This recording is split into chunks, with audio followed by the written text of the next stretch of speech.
Welcome to Blinkers Off with your hosts, Jared Welch and Aaron Halterman.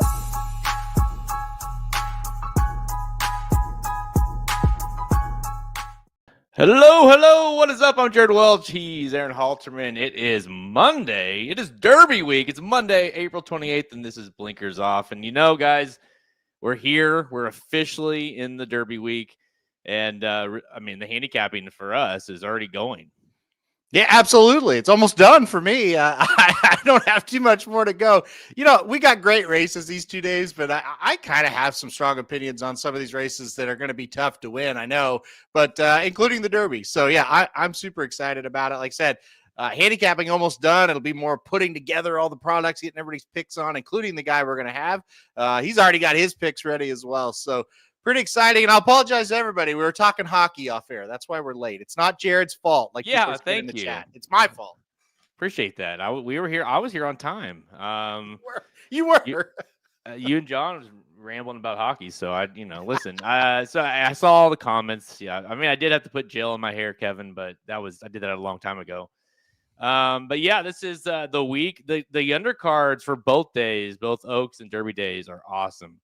The Churchill Downs, if you guys haven't seen the Churchill Downs on Saturday, holy shit, that race is going to be a blast. Nisos and Mindframe, Extra and Neho, there is some legit type horses running in that undercard race, not to mention the Derby is just going to be unbelievable. So we won't waste much time here, guys, because I know everybody that's tuning in is here for a reason, and that's not to listen to us. Although, don't discredit us too much. We will have Blinkers Off episodes later this week for the Oaks, dedicated to the Oaks, dedicated to the Kentucky Derby from our point of views.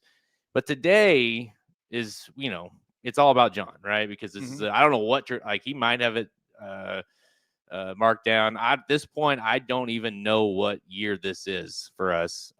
Because when you add in the Breeders' Cups as well, it all blends together for me. But Jon White, former Santa Anita, Del Mar, Breeders' Cup morning line oddsmaker, now a member of the Washington Racing Hall of Fame. Of course, we were there for that when he got inducted. He's going to give his picks as well as his comments for the his strike system, the Derby strike system.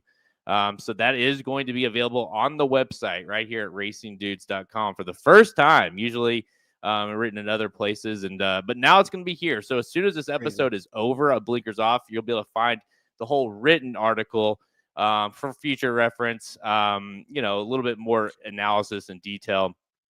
But it's obviously the strike system is something that any level of handicapper, Halterman, can find useful, right? Here's the thing that's weird about it. So he emailed it to us, to post on the site, and he used to email it to us when it was posted on ExpressBet. And I was reading it, and I was like, oh, yeah, the ExpressBet column, here it is. I'm like, no, wait a second. That's going on our site. Crazy, So very excited about that.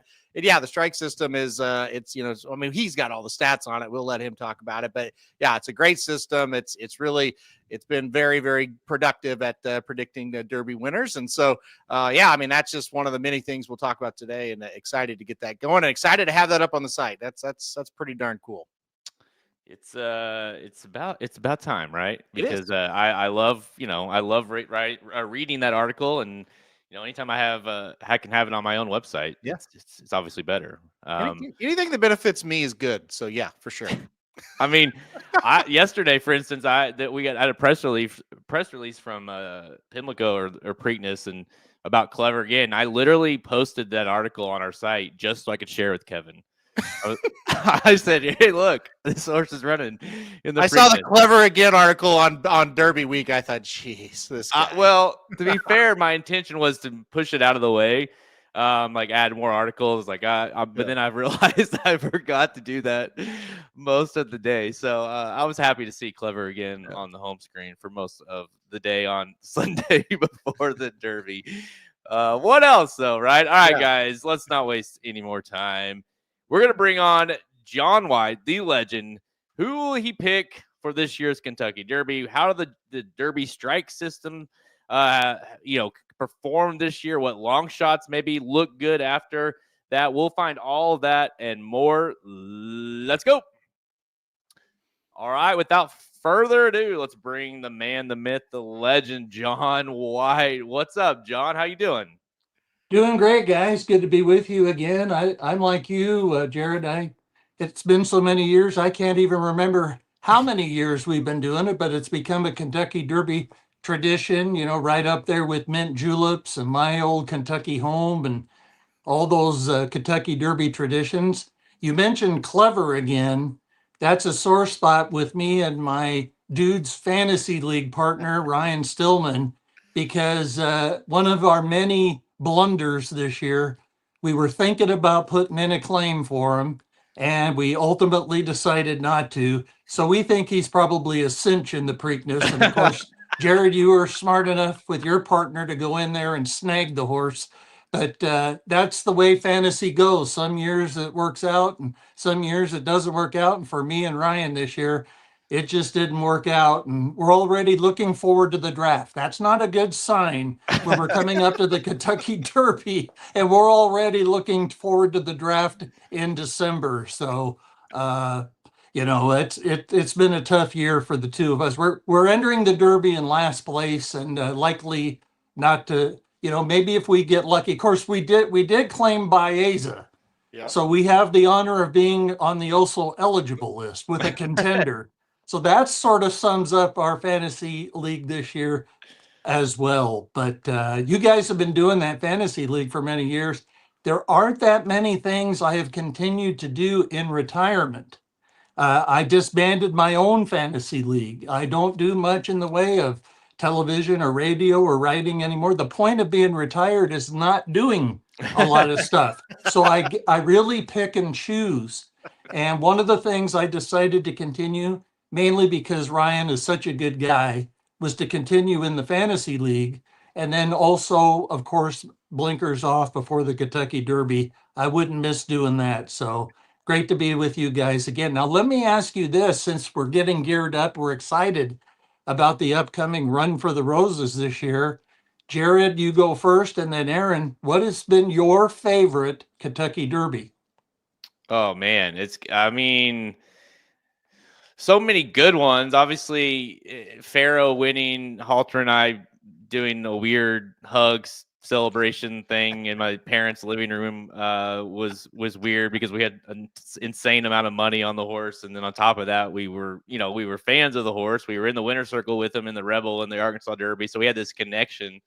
But you can't be being at the Kentucky Derby in the pouring down rain, in the mud, like sitting out there. Our suits got completely destroyed when Justify won. I mean.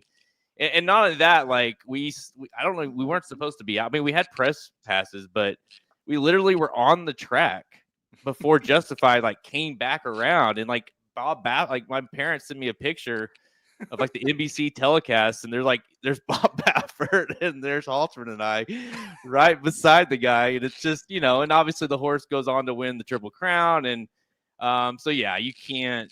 I don't think we'll ever top that, Halterman. No, I that has to be number one for me. That's the happiest I've ever been after a race. I'll tell you that, because when they ran that opening fraction, I looked at Jared and thought, boy, we just lost a lot of money, because we bet a lot of money on Justify, and I didn't think there's any way he'd be around. And yeah, I remember ruining in my suit that day, but that's all right because Justify won. And yeah, we weren't really we were supposed to be kind of like, on the other side of the rail. And when he won, we just went out on the track. We didn't care. We were so happy, and our shoes got muddy. But yeah, 2018 Justify winning that race. That was special. That was very special.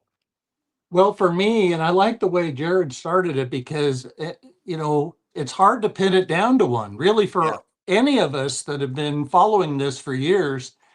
And Justify certainly was under strong consideration for me, considering I had $100 ticket, future book ticket on him at 100-1. So that's been the biggest cash I've ever had, $10,000. So while you guys were getting all muddied up, I was celebrating in my living room that Justify, and I didn't bet him to win the Triple Crown. I bet him to win the Kentucky Derby at 100-1. So but that's not my favorite one. Another one would be American Pharoah for me, because in my expressbet.com column or blog that I wrote for 15 years, I went on a limb and said he'd win the Triple Crown. And boy, he was life and death to win that Kentucky Derby. Remember, Firing Line ran such a big race with Gary Stevens that day. And, looking back, it doesn't look like that bold of a prediction of American Pharoah winning the Triple Crown. But it was at the time. If we think back, there was tremendous support for the undefeated Dortmund. And American Pharoah went off at just a tick under 3-1. He was $2.90 to 1. Dortmund was 3-1. He was 3-1 against American Pharoah. So a lot of people, when you looked at the picks in the racing form, a lot of people picked Dortmund. But American Pharoah not only got the job done that day in the Derby, he did go on to win the Triple Crown. And I was quoted, I was contributing to the Louisville Courier-Journal. So I'm on record in the Louisville Courier-Journal sports section for American Pharoah's Derby that day, that morning, that I predicted he'd win the Triple Crown, not just the Kentucky Derby. But that's not my favorite one. Another one under consideration is right up there. That's I'll Have Another. And that's a horse that I had a future book bet on too. And I loved him going into the Kentucky Derby. Then he drew post 19, and I was on the HRTV set next to Millie Ball. We were there while the draw was being held, and he gets post 19, and I look at the stats and I go, there's never been a winner out of post 19 in the Kentucky Derby. So I won't even repeat the expletive that I uttered sitting next to Millie that day. But by the time I got home after my shift on HRTV, because I was seriously considering changing my pick from him, thinking, how's he going to win from post 19? And then I thought, you know what? If he's the horse I think he is, that won't be why he loses. He'll lose because he's just not the best horse. But it's not going to be post 19. I felt good about that. And thank goodness I didn't change my pick, because he, of course, won the Kentucky Derby. And then I made the biggest horse bet at that time in my life on him in the Preakness. And I was the only guy in the press box at Santa Anita. One person, no one else, when the Preakness was running. They had a mutual window, and I made my bet, the biggest bet of my life on a horse at that time. And I'm watching on the TV, and they hit the head of the stretch, and I went, well, so much for this, because Bodemeister, he's gone. And that I'll Have Another put his head down and ran him down. And I had 5 minutes to get down to the set at Santa Anita, the HRTV set. And I got there and I'm sweating. And Millie Ball says, boy, you look like you just ran a marathon. And I said, well, kind of, because I said, bet I'll Have Another. And so that's the only race in my life that when I went to the cashier that I made so much money that the guy had to get money from the money room to get. And when they brought the bundles of hundreds, he said, would you like a Whole Foods sack to put your money in? And I said, I would be thank you. Because I didn't want to be walking in the crowd with these bundles of hundreds. And I still have that sack. It's my I'll Have Another sack. And the thing about I'll Have Another, he ran so hard that day, and so did Bodemeister, that it knocked them both out. They never ran again.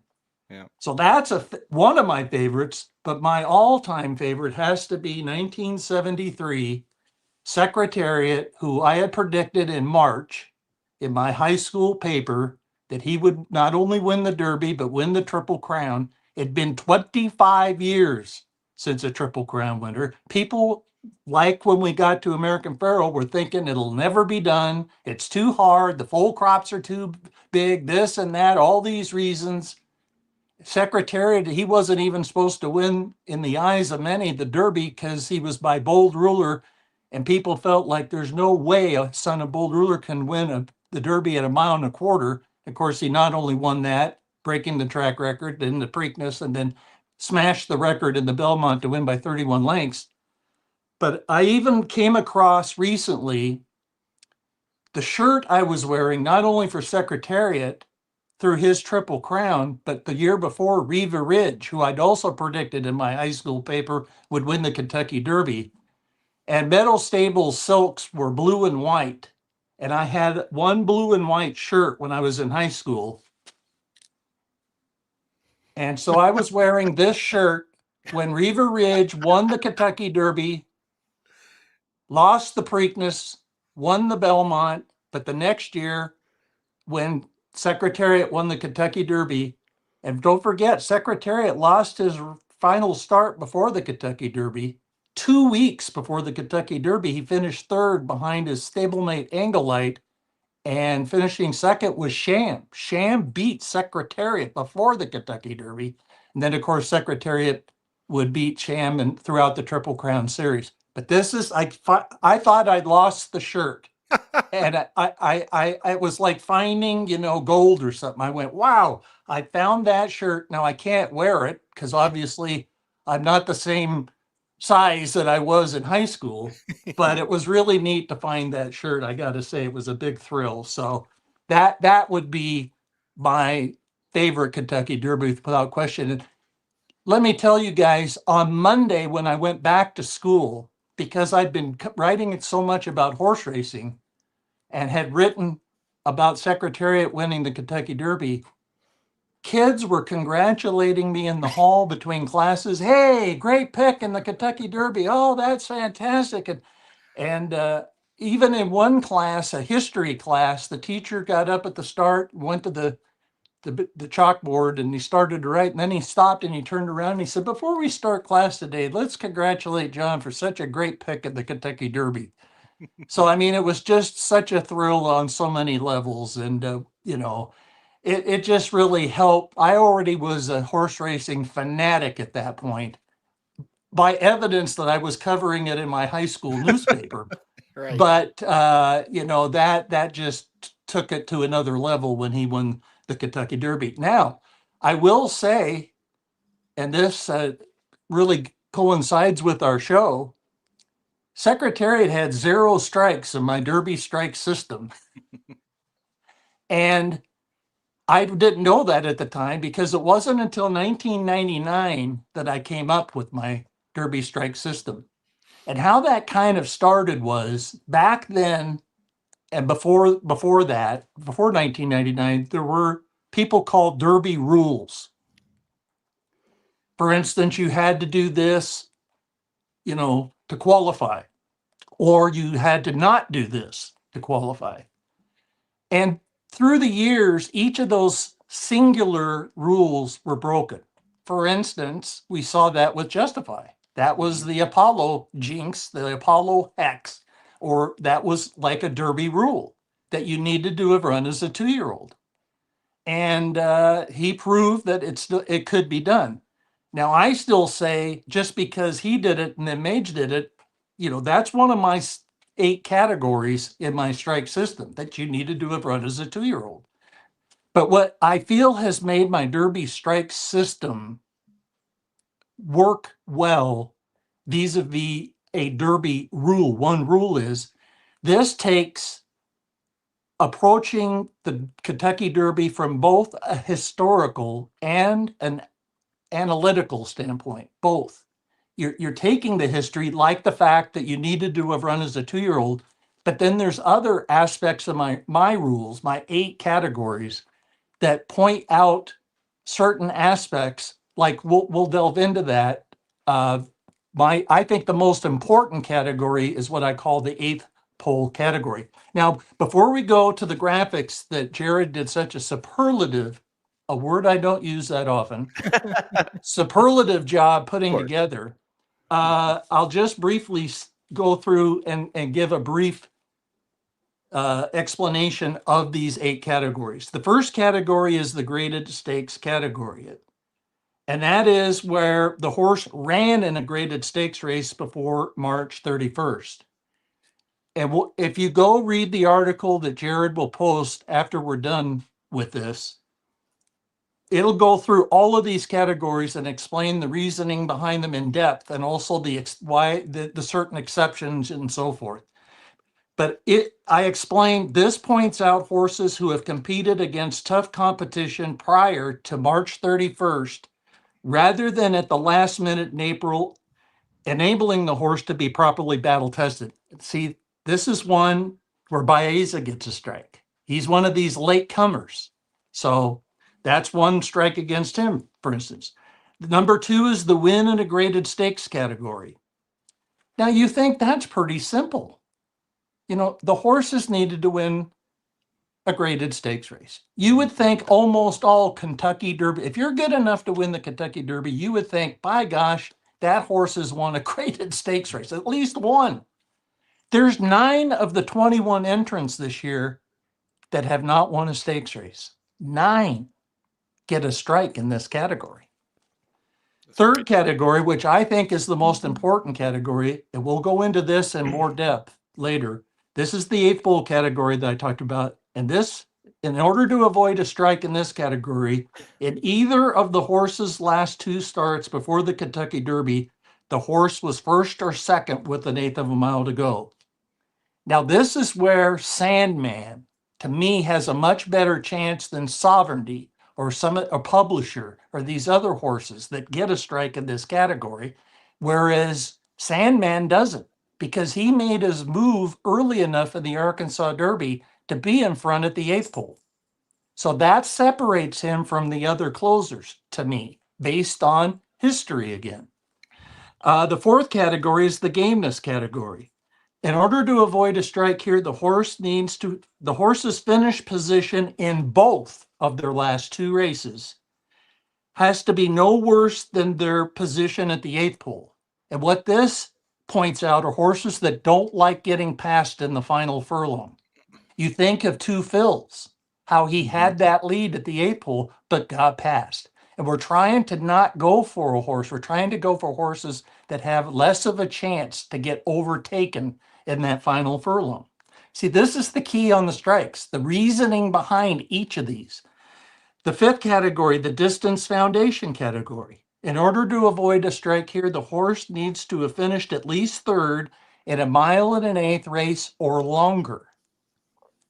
So here again, you think, gee, almost all Kentucky Derby winners would qualify in this, but there have been exceptions to this. Quai King, Sea Hero, Charismatic, Giacomo, and Mind That Bird did win despite getting a strike in this category.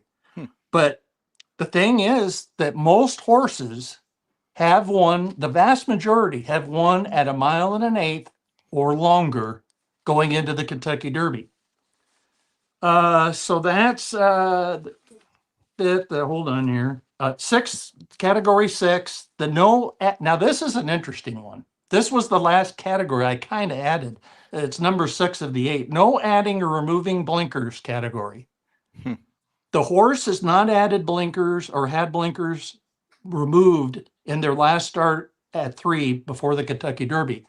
Now, if they're going to add blinkers in the Kentucky Derby or remove blinkers, I can't make that part of the strike system because the strikes have to come out before the draw. So I really I can't do that, but it still works in terms of just looking at that last race. And you know who gets a strike in this category? Only one of the 21 horses this year gets a strike in this category. Rodriguez. Huh. And do you know who else almost was going to get a strike in this category, but not officially? Citizen Bull. Because Baffert was going to take the blinkers off. See, he hasn't taken them off, but he was planning to. His last work was out without blinkers, and Baffert didn't like the work. He worked today with the blinkers and scorched 5 furlongs, which I think is a huge indication of their plan. And Baffert said on radio here in Los Angeles that by drawing number 1, they've got to go with him. I mean, they have to. I think originally they were thinking, send Rodriguez. We'll kind of maybe try to sit with Citizen Bull. That post position, I think, switched that. So they're, no matter what happens with Rodriguez, they're sending Citizen Bull. If he just breaks okay, they're gunning him. So, but that's interesting to me that Rodriguez, who is a horse that has a lot of appeal in this race, off that would win. Now, especially if you're thinking he might not even be the Baffert horse in front early, maybe if it is Citizen Bull. And I'm not saying Rodriguez can't sit just off the lead and win it. He might be able to. So I wouldn't, it's not a deal breaker, but these are all things to take under consideration. The seventh category is the raced as a 2-year-old category, which we've talked about, for years. That's the Apollo jinx, the Apollo hex. But any way you slice it, guys, you go back to 1882, only 3 horses have ever won the Kentucky Derby without running at 2. And we're at Kentucky Derby 151. So would you rather be going for the horse that's one of the 3 exceptions or one of the ones that have won in the 151 years, the other number there? So that's why that's still a category. And then the not a gelding category. And some people would say, well, what's the importance of that? And of course, this is Burnham Square. He's the only gelding. But any way you slice it, geldings have not done well in the Kentucky Derby for whatever reason. You go back to 1929 and Clyde Van Dusen, there's only been 2 since then, Funny Side and Mind That Bird. So that's the category. So now, Jared, let's go ahead and put up the graphic in terms of the success rate of the strikes category. And there you see it. Now I can't, our good friend Ryan Stillman, as he often does, came up with a great suggestion to me several years ago. And he said, your strikes only go back to 1999. Why don't you go back for the whole history of the Kentucky Derby? Of course, that's easy to say. Imagine how much work that would take. So thanks, Ryan. But I can't go back further than 1973 because 2 of my categories deal with graded stakes. And graded stakes don't go farther back than 1973. So thank goodness I only had to go all the way back to 1973 rather than the first Kentucky Derby in the 1800s. But this gives us a good, amount of runnings of the Derby to sink our teeth into. And there's an 80% chance, based on the history of the strikes, that the winner of this year's Kentucky Derby will have 0 or 1 strike. There's an 80% chance because 80% of the winners from 1973 through 2024, and we have to throw out the COVID year, the pandemic year, 2020, because the Derby was run in the fall, and that just nothing's the same. It's apples and oranges. So we have to throw that Derby out. 16%, there's a 16% chance the winner will have 2 strikes. And what that tells us, guys, is it's not impossible that any of the horses with 2 strikes in this year's Derby will win, but it's a much lower percent chance than a horse with 0 or 1 strike. And then if you have 3 or 4 strikes, it's a measly 4% because there's only been 2 horses that have ever had 3 or more strikes. Mage had 3 strikes, including one having not run as a 2-year-old like Baeza, and Mind That Bird. He's had the most strikes of any Kentucky Derby winner in history. He had 4 strikes. So that gives you a good sense of the success rate of the strike system. So let's go through and see how many strikes each of the 21 entrants in this year's Kentucky Derby have. And we'll start off the horses with 0 or 1 strike. This is the prime group. There's basically an 80% chance the Kentucky Derby winner will be one of those horses. And what's kind of interesting is how you get some long shots thrown in there that qualify on the strike system, like, for instance, Render Judgment, who is going to be a gigantic price and is kind of the main culprit to keep Baeza from being in the main body of the race. But I was very surprised that from the strike system, he's no Mind That Bird with 4 strikes. In fact, he's better than, say, Sovereignty or some other contenders that have more than 0 or 1 strikes. He's only got 1. So, and it's kind of a good sign for like Final Gambit. Now, the thing that's going to be bad for Final Gambit, his 1 strike comes in that key category, category 3, the 8th bull category. And we'll go more into detail in that. So even though Final Gambit's good in a lot of respects, the fact that his 1 strike is in that category 3 is a big knock on him to me.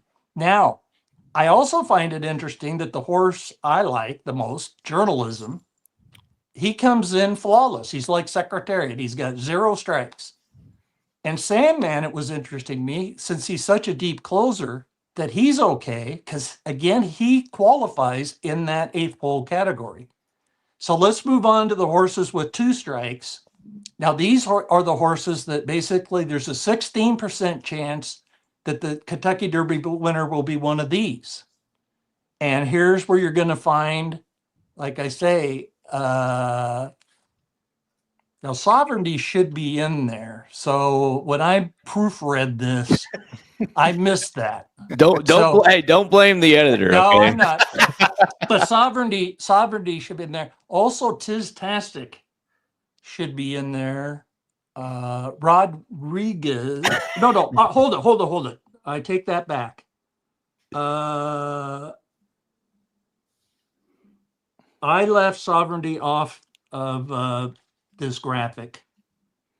So again, this is good if you go to the article that will appear. There you go. He should be in there, but he's got 2 stripes, and I can tell you the 2 categories here because I have the chart. Sovereignty has let's find him. Sovereignty. Okay. No, he's a 1 strike. Was he in the 1 strike? Go back, Jared.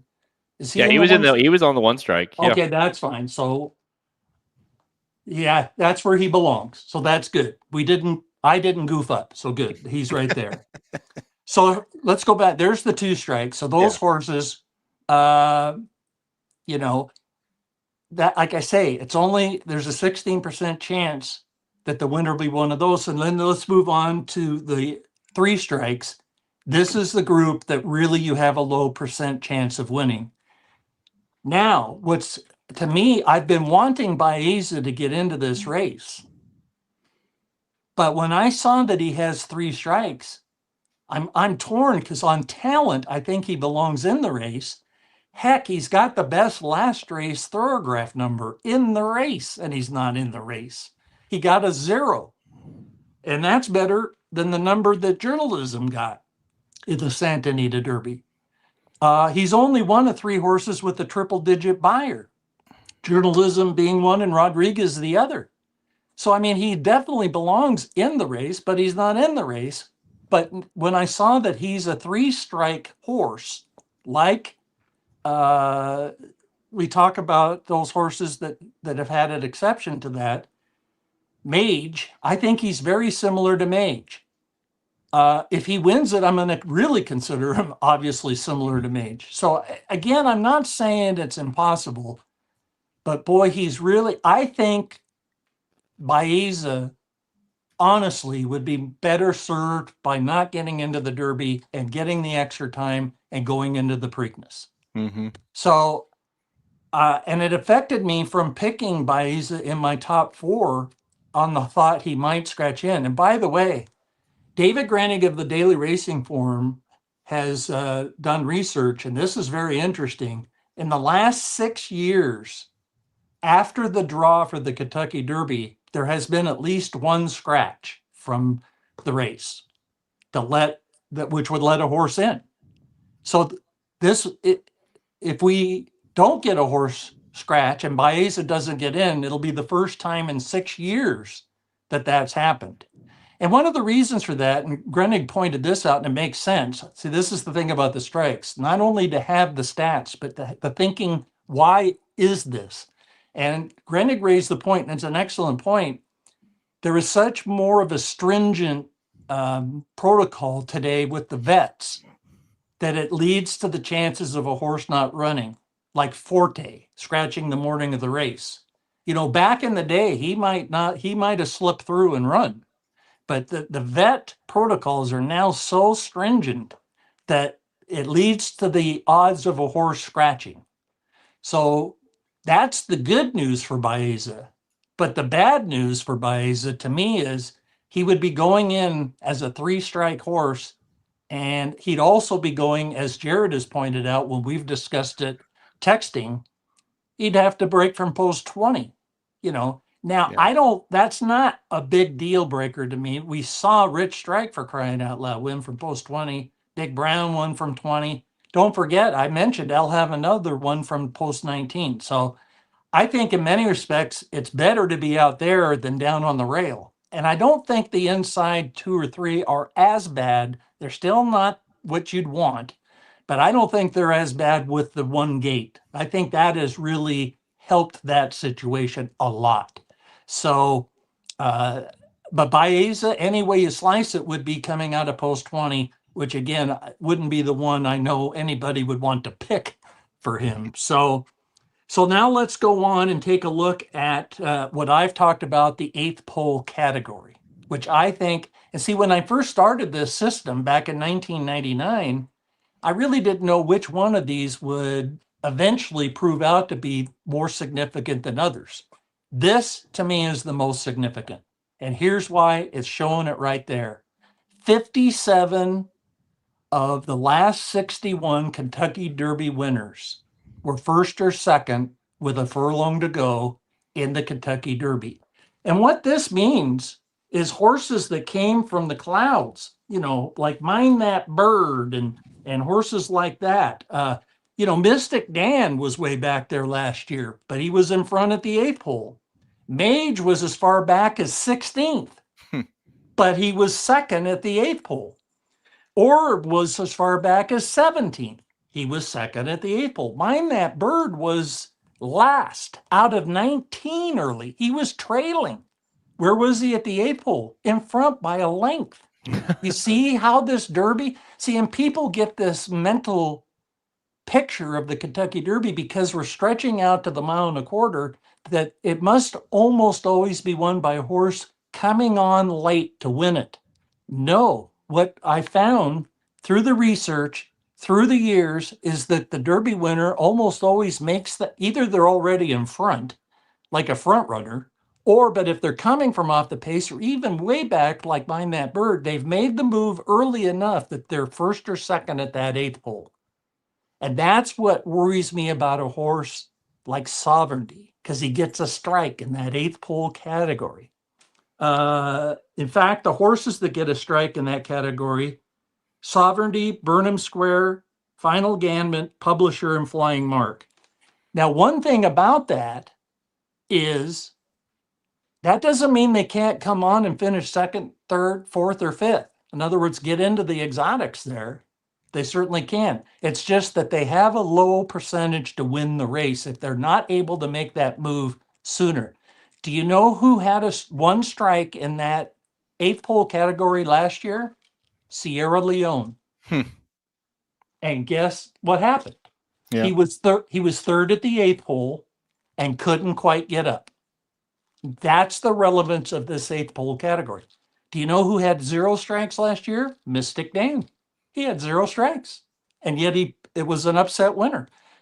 The horse I loved on our Blinkers Off Kentucky Derby edition 2024, as you guys know, was Forever Young. He had 0 strikes, and he was second at the 8th hole.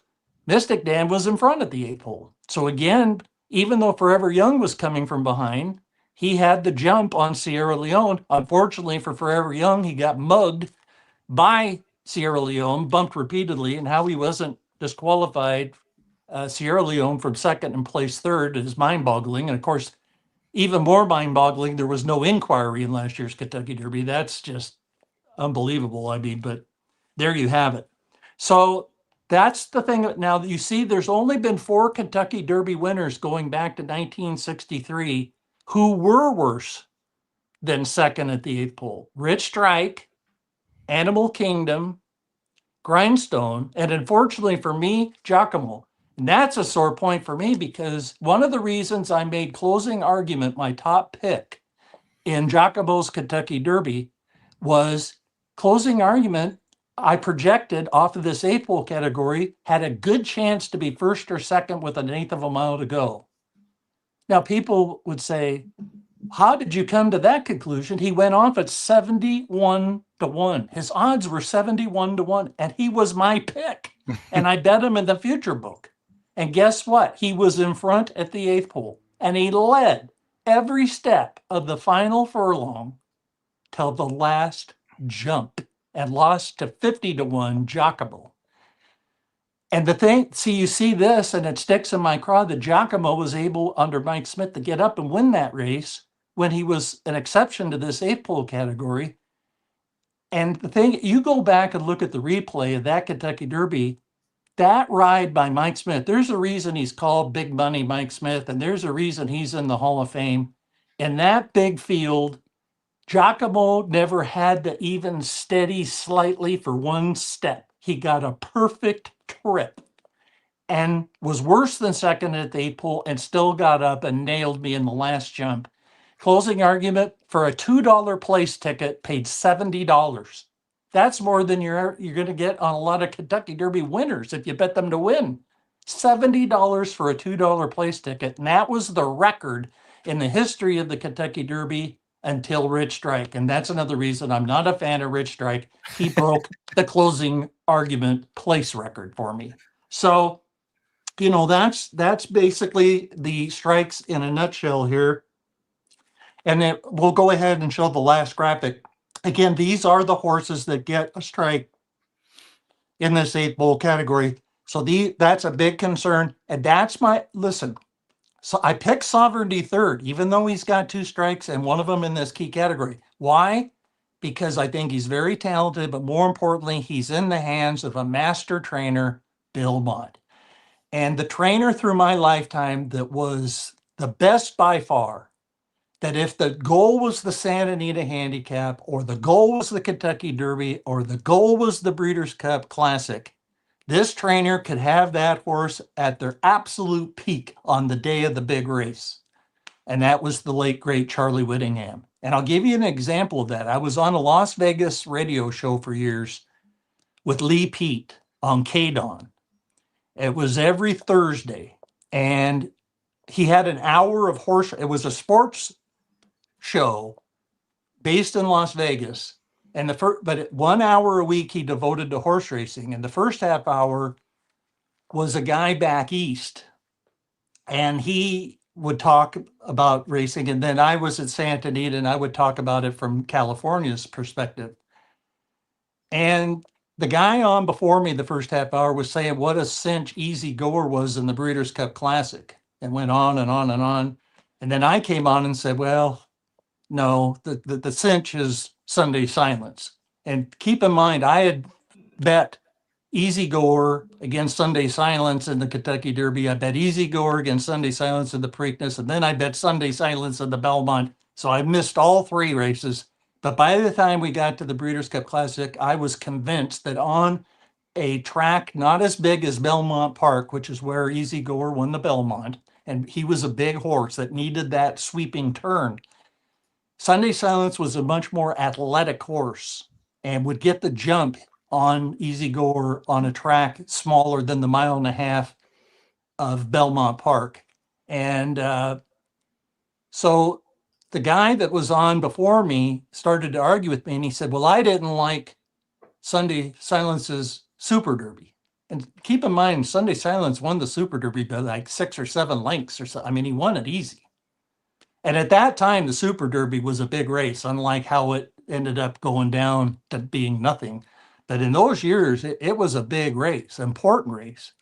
And he said, I didn't like Sunday Silence's race. And I said, well, let me tell you, he's going to run a lot better in the Breeders' Cup Classic than he did in the Super Derby. And he says, well, how can you say that? And I said, because I've watched this trainer for years. And for instance, let me ask you a couple of questions. First of all, which race has a bigger purse, the Super Derby or the Breeders' Cup Classic? And he said, well, the Breeders' Cup Classic. The Super Derby was $1 million, but the Classic was $3 million, 3 times as much as the Super Derby. I said, which race is going to determine Horse of the Year, the Super Derby or the Breeders' Cup Classic? And he said, well, the Breeders' Cup Classic. I said, I guarantee you that Sunday Silence will run much better in the Breeders' Cup Classic than he just did I said, that was a prep race. And he says, but he won by 7. I said, yeah, because he's that good. And something else I mentioned was that Sunday Silence, I was calling charts for the racing form in those days, and I called the swap stakes of 1989, in which Sunday Silence was upset as a heavy favorite to Prized, trained by Neil Drysdale. Prized would go on to win the Breeders' Cup Turf that year. That's how good Prized was. But Prized beat Sunday Silence in the swap stakes. And the main reason Sunday Silence lost is when he got into the stretch and had to lead, he broke stride during the stretch run from the tracks where the starting gate had been for that 1.125 race. And he'd never raced with a shadow roll before that. And I had noticed on the video of the Super Derby that Whittingham had added a shadow roll to Sunday Silence. And that was another reason I liked Sunday Silence better than Easy Goer in the Breeders' Cup Classic. Here was the final reason. Sunday Silence won the Jockey Club Gold Cup at 1.5 miles at Belmont Park, the same track and distance that he'd won the Belmont Stakes. Sunday Silence had won the 1.25 Super Derby. So Sunday Silence was going from 1.25 to 1.25. Easy Goer, who again was not as athletic and not as quick early as Sunday Silence, was going from 1.5 miles backing up to 1.25 on a track that didn't fit him as well. And so, you know, it was a photo finish, but Sunday Silence got the job done in that situation. So this is the thing about sovereignty, because Bill Mott is one of the best I've ever seen, like Whittingham, that can have a horse at their peak. There aren't many trainers that are that good at doing it, and Mott is one of them.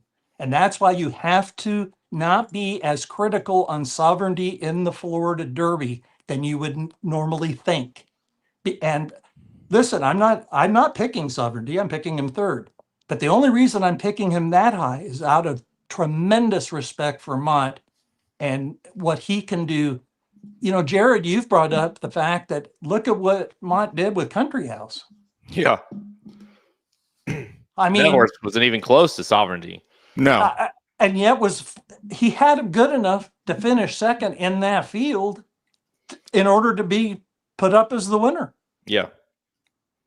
I mean, if you just go, but these are the things, this is what makes racing so fascinating. It isn't just the past performances. It isn't just the buyer figures. It isn't just the thoroughgraph. It isn't just the post positions. It isn't just this or that. There's things below the surface going on. It's like with Citizen Bowl. You know, I'm respecting Citizen Bowl a lot more in this race.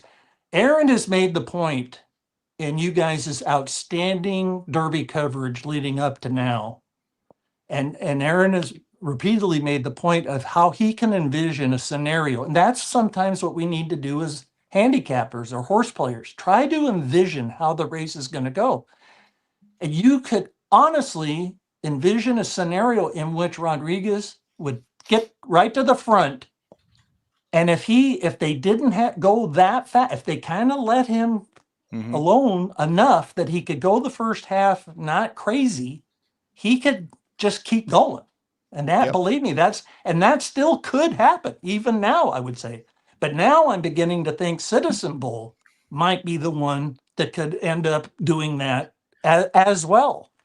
And one thing, a lesson I've learned through the years, guys, and I learned it the hard way, betting, but also from morning line making, because of respect for the sheets players, meaning Ragozin and Thoroughgraph.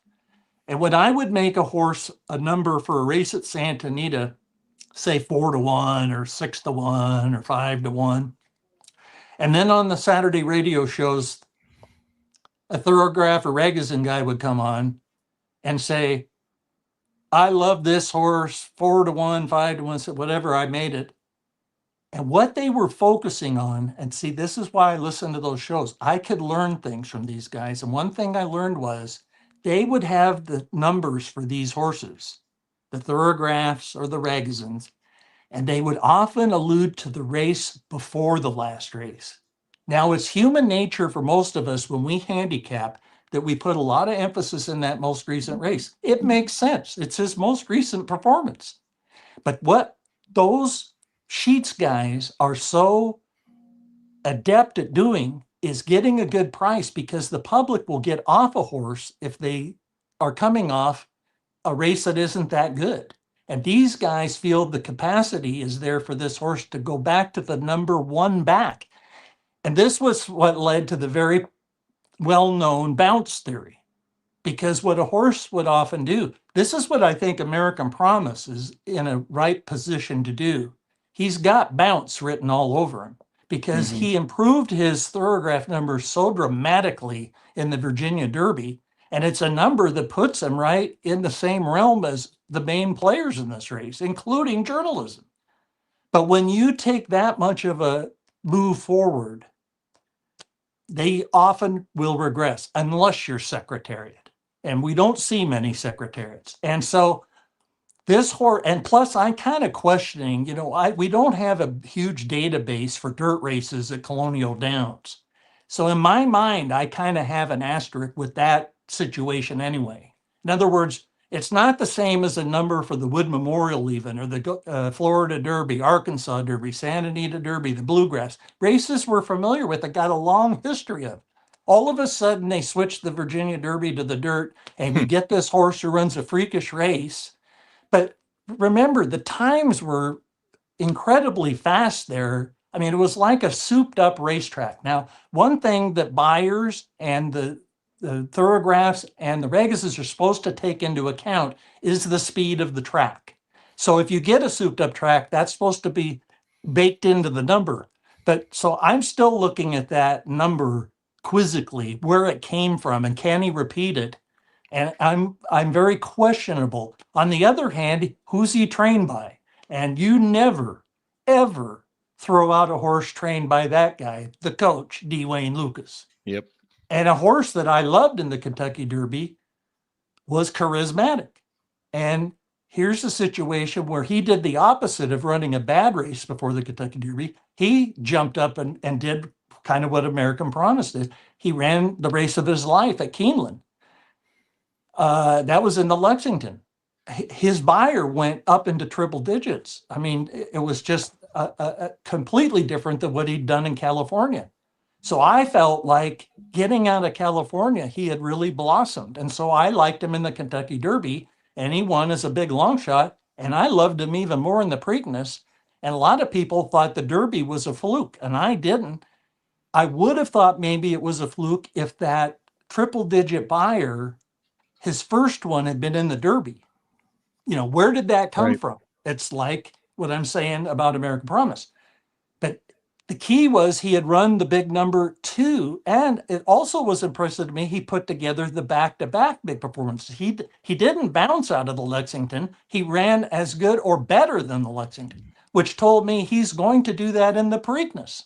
And so he did, and he paid good in the Preakness too. So, these are the lessons we learned the hard way. But like I say, so oftentimes, like with Sovereignty, we look at that most recent race and we just focus so much on it. His other races are too good. And I just know Aaron's made the statement, there's a lot of truth in this. They're never going to back off a ton for a grade 1 race. And to show you the importance it is to have a horse ready to run a good race and try to win a grade 1 race is a horse called Tapan Street. Think of that. He's the one that did win the Florida Derby. And now he's out of the Kentucky Derby due to a condylar fracture. But if he never runs again, and they're optimistic from a condylar fracture, oftentimes horses come back. And he may come back. But if he does come back, and that's a question, there's also the question, how good will he be when he comes back? The thing is, they've got the grade 1 win under his belt for stud purposes. Yep. See, that's why it's not to be trifled with. Aaron's right. Any grade 1's important. But Sovereignty is in the hands of a trainer who, while he would like to win the grade 1 Florida Derby, he's got bigger fish to fry. Just like I saw with Charlie Whittingham, where a lot of people would not bet a Whittingham horse because of their last race. And Whittingham's horse would improve and win the big race so many times it'd make your head spin. So that's why, for me, even though he's got 2 strikes, and even though he didn't run, he probably should have run better in the Florida Derby. I still consider Sovereignty someone to really respect in this race. Well, with that all kind of said, let's kind of hone in on, and honestly, the more you look at it, I think no matter if you're against him or not, he's very clearly the horse to beat, and that's number 8, Journalism. I don't, there's no, even like you mentioned earlier with the Pharaoh and Dortmund situation where it's like, yeah, you kind of see that go either way. And, of course we loved Pharaoh, but there was a lot of people that were the other way around. This is very clear, right? Journalism has been a standout all year, and deservedly so. Sandman's sitting there at 6-1, Sovereignty at 5-1. We've talked a lot about him, but you couldn't have asked for a better post from Journalism. You can't ask for really. I mean, Baffert's thrown he's trying to throw everything at him, really, other than the one that he threw out to the wood because he was afraid to run him against Journalism. So here he shows up in this race, perfect post, kind of the perfect situation getting into the race. Really nothing, and even mentioned 0 strikes. Yep. I mean, I guess, if you're playing, what's it take for him to lose here? Because it just feels like he is once again a standout in this race. What it takes for him to lose is for him to get a Forever Young race, or some of these horses we've seen that we know were the best horse in the Kentucky Derby. Unfortunately for the Kentucky Derby, and obviously because of the 20-horse field, the best horse doesn't always win. The best horse more often, by far, wins the Preakness. You can go into the Preakness and say it's usually often the best 3-year-old of that class will win the Preakness way more than the Kentucky Derby. And it's because the Kentucky Derby is a rodeo. It's just that simple with 20 horses. And so that's the thing. The thing about Journalism is, as you pointed out, he's got where are the knocks? What can you not? You even drew well, post 8, he drew well. He ran as a 2-year-old. He's never lost a race around 2 turns, ever. He's never. So to me, in a way, he's like undefeated, because except for a sprint in his debut, which I wouldn't hold against him, he lost there. Since then, he's won it. He's battle tested, which is very important, because if he hadn't had the Santa Anita Derby, that would be a concern, a bigger concern. It's still a concern, but it'd be a way bigger concern, because as the people say, he's been running in 5-horse fields in California. That's true. But in the most recent 5-horse field, he couldn't ask for a situation to get more battle tested, to get more experience. And I'm telling you, most horses would not have been able to run down Baeza that day. And I'll tell you another reason why that's true. This is where you can use numbers to help you get a grasp on what has happened.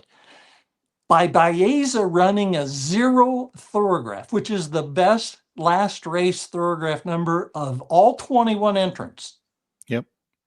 That horse, 99% of the time where he was in the stretch, wins that race. And I'll tell you, Journalism put his head down like I'll Have Another did in that Preakness, and he just ran down that horse. And now I'll say this for Baeza, he galloped out back in front, which, considering how light he is on experience, that was impressive to me too about him. But Journalism, I mean, he acts like he'll love the 1.25 miles. That's another plus. He's got the best buyer, a 108. And how good a number is the 108 from the San Felipe? I talked about this with Aaron, which I enjoyed with him doing the Derby updates each week, and we had our top 5s. At the time of the San Felipe, I pointed out that he had run, that 108 was better than the winning buyer figure in the Kentucky Derby for the last 16 years. 16 years. You got to go back to Big Brown, who got a 109 when he won the Kentucky Derby. So this horse has already run fast enough to win the last 16 Kentucky Derbies. Yeah. I mean, that's crazy. I mean, now, while that says he's a standout, Jared recently remarked, and I even jotted it down, here I am taking notes, watching the dudes. Wow, Jared- you must be really bored in retirement. Well, that's what retirement will do for you. For instance, I'll give you a brief story on retirement. My wife, who covers horse racing for Blood Horse, was doing a stakes preview for Blood Horse a few weeks ago, and she was interviewing Bob Baffert on the phone about the stakes race, his horse that he was running. Yeah. And at the end, he goes, "Well," she goes, "Thank you very much," and he goes, "Well, by the way, how's John doing, and what's he up to in retirement?" And she says, "Oh, he's doing well. In fact, yesterday morning, we played miniature golf." And there's this pause on the phone, and Baffert then goes, "What? You guys played miniature golf?" And she goes, "Yes." And he goes, "John really is retired." That's fantastic. So Jared had said recently, he said he thought there was a big gap between journalism and the rest, basically like coming out of the Santa Anita Derby. And I think many of us thought that. And he said, but then he started thinking that the gap maybe wasn't quite as much as he originally thought. And I think that's true. To a certain extent, the thoroughgraph numbers shed light on that too, because he's not a dominant horse versus some of these others that have earned thoroughgraph numbers under 2. And there's several of them who have been like 1.25, 1.5. So, that tells me, but the key is to me, if you run this race 100 times, this field, the 20 that we have, I have to think, even in a 20 horse field, he's going to win it to me, like 95 times, at least 90, but 95 times, I think he's going to win the race. I honestly do, because I do kind of think there's a gap. And even the morning line says that to a certain extent, you're going from 3 to 1 up to 5 and 6. So, look, guys, I'm not saying he's as good as American Pharaoh. I'm not saying he's as good as Justify, but I have more confidence in him winning this race as my top pick than any Derby going back to American Pharaoh. And what that means is I have more confidence in journalism than Justify, who I made $10,000 on winning the Kentucky Derby. But Justify, by not running as a 2-year-old, that was, especially at that time, when it had never been done. Then he did it, then Major did it. But at that time, it was still like, will it ever be done? And so I had that question with him. I don't have that question with journalism. I had that one big question with Justify. I have no questions with journalism other than the fact that I think he's the best horse, and the best horse doesn't always win the Kentucky Derby. That's my one worry with him. And look, I felt like Forever Young was the best horse in last year's Derby. But did he win? He couldn't even finish second. He lost by 2 noses. And I think most people came away from the Kentucky Derby feeling that Forever Young was the best horse in that race. But did he win? No. So all you can do is take the chips, and let the chips fall where they may. And I will say this, I think there's a chance that we will look back at 5 to 2 or 3 to 1, or maybe, who knows, maybe 7 to 2, whatever, on journalism and say, what a gift that was. Because if he wins this race, let's say he wins by 2 lengths or 3 lengths or something and goes to the Preakness. I mean, he's not going to be any 5 to 2, 3 to 1 or whatever in the Preakness. You're looking at even money, 4 to 5, And I gave this some thought to come onto this show with you guys. I'm actually more worried about the Preakness for him than the Derby. And why is that? Because I think there's some really salty horses lying in the weeds for the Preakness, including the Clever Horse that you guys had talked about. And also, even Baeza could possibly be waiting for him there. Yeah. That I like journalism's chances against Baeza better here than I do in the Preakness if Baeza doesn't run in the Derby. All right, I'm gonna lay out a scenario that just keeps going through my mind and haunting me, and I'm gonna have you talk me through it. Okay? Does that Okay. sound good? Okay. Good. Because thankfully this year we're on the same horse. I don't like when we're not, but we are this time. I'm with you, and I'm pretty confident on journalism. I keep this thing going through my head right now is we get like a 45 and change crazy pace, right? Like Yep. we did the year Rich Strike happened. Yep.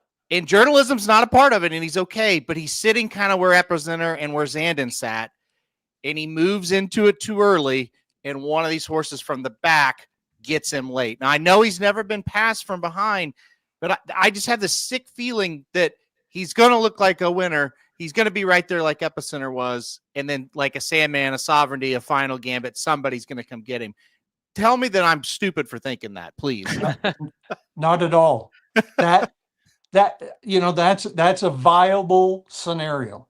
Yeah. It really, if the half is that fast or even close to that fast, that very well possibly could happen. Yeah.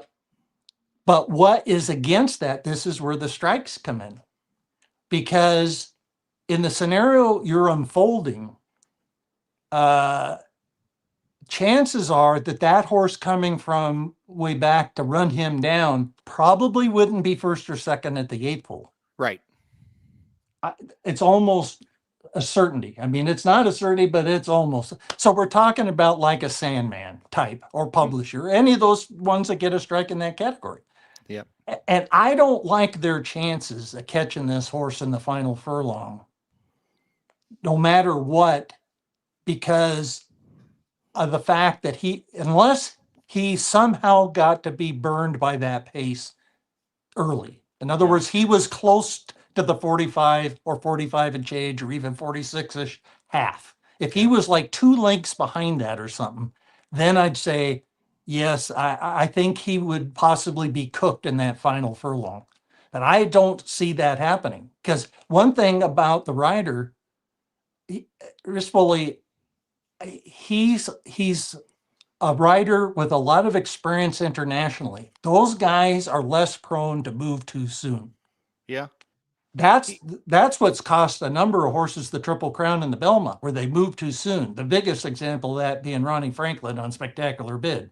You go back and look at the video of that poor horse, because Angel Cordero had gotten in the head of Ronnie Franklin that he was going to mess with him during the race. And Franklin was trying to open up a big enough lead to stay away from Angel Cordero. And I'll be honest, Spectacular Bid, 1.5 miles wasn't going to be his best anyway, but it killed him the way he was ridden. He had no chance. No horse alive could do what that horse was asked to do that day and win the Belmont Stakes at 1.5 miles. I mean, it just was ridiculous. And that was the last time Ronnie Franklin was ever on that horse. So, and by the way, Rispoli, here's how impressed I was with him when he first came to the United States. In less than like 2 weeks, I'm seriously telling you, I was contemplating the fact of perhaps retiring and putting in a bid to become his agent. Really? And I said that on the Steve Beck show. I mean, I was asked one time in my 50-year racing career to be an agent, and it was by a future Hall of Famer who ended up being my boss as a steward, and that's Daryl McCarg, who asked me one morning at Hollywood Park, "I'd like to talk to you," and he says, "Would you be interested in taking my book?" At that time, he'd already been a champion jockey in this country and so forth. He was one of the top jockeys in Southern California with Bill Shoemaker, Lafitte Pinkai, Sandy Hawley. So I said, "Can I think about it?" He said, "Yeah, just let me know tomorrow." So I came home and I told my wife, I said, "I was just offered a job." "What's the job?" she said. I said, "To be Daryl McCarg's jockey agent." She said, "I have one question. What happens if he gets hurt?" I said, "Well, no money's coming in." And the look on her face was like, "Please don't do this. Please don't become a jockey agent." And I said, actually, my instinct was to not take the job. Yeah. And she said, "Why?" And I said, "Because I had such a familiarity with the trainers on the Southern California circuit, being with them day in and day out, that I knew Daryl had kind of burned his bridges. That he had kind of gotten sour on riding, and people had kind of moved on from him a little bit. I mean, it was going to be a challenge, and that's fine. I could take a challenge, but not when you're newly married, and and that's a risk. I wasn't really, I would have been more willing to take if I had felt that doors would be wide open for him, but I knew doors weren't overly going to be wide open for him. I could have helped. I had a good enough relationship with a lot of trainers. I could have gotten him business, I'm sure, but it just wasn't an ideal situation. And again, out of respect for my wife, I knew that isn't what she wanted me to do. And so I wasn't going to do it. So the next morning I told him, I thought about it long and hard last night, talked it over with my wife, and, I politely declined. And I kept my relationship well enough with him that when he became the chief steward in the state of California, he was hiring me for steward jobs. So that's one thing I've prided myself in racing, is that when I've left a job, I've left it on good enough terms that it hasn't prevented me from either going back to that same job or whatever, or, getting another job. But so I've always left on good terms. And that was a situation of that I didn't leave, but I didn't take the job. And, but recently, I saw enough talent in him in 2 weeks that I'm telling you, there was only one guy that I thought, because he was looking for an agent. And I thought the ideal candidate was a guy by the name of Scotty McClellan, who had Chris McCarron through his prize year, and Scotty had retired. But I figured, well, my chances of beating him to this jockey, if he's available, I'm never going to get the job over him when I haven't been an agent. So I didn't even, retire or pursue that. And guess who recently hired? He hired Scotty McClellan. And they were together for quite a while. And then McClellan retired again, and he got his current agent.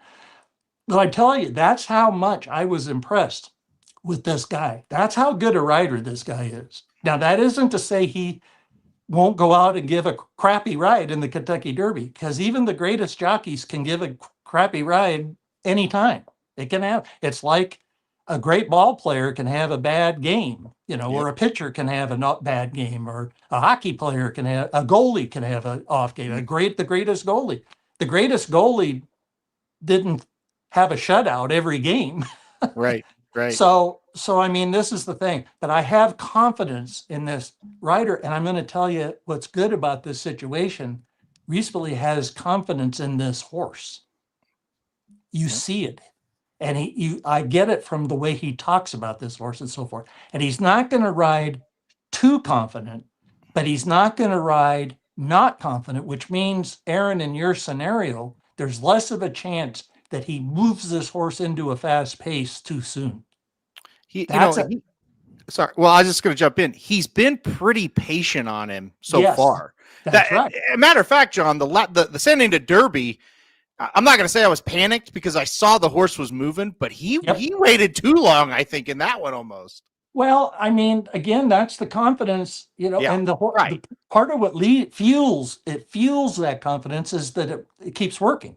Yeah. Now that could set a scenario where here's your Rodriguez or Citizen Bull type scenario, or East Avenue is another one that could possibly do this, but go right to the front and, keep going or what have you. Yep. I think other horses like that are pace factors have less of a chance than maybe those three. Those are kind of the three I can envision possibly getting right to the front and leading all the way.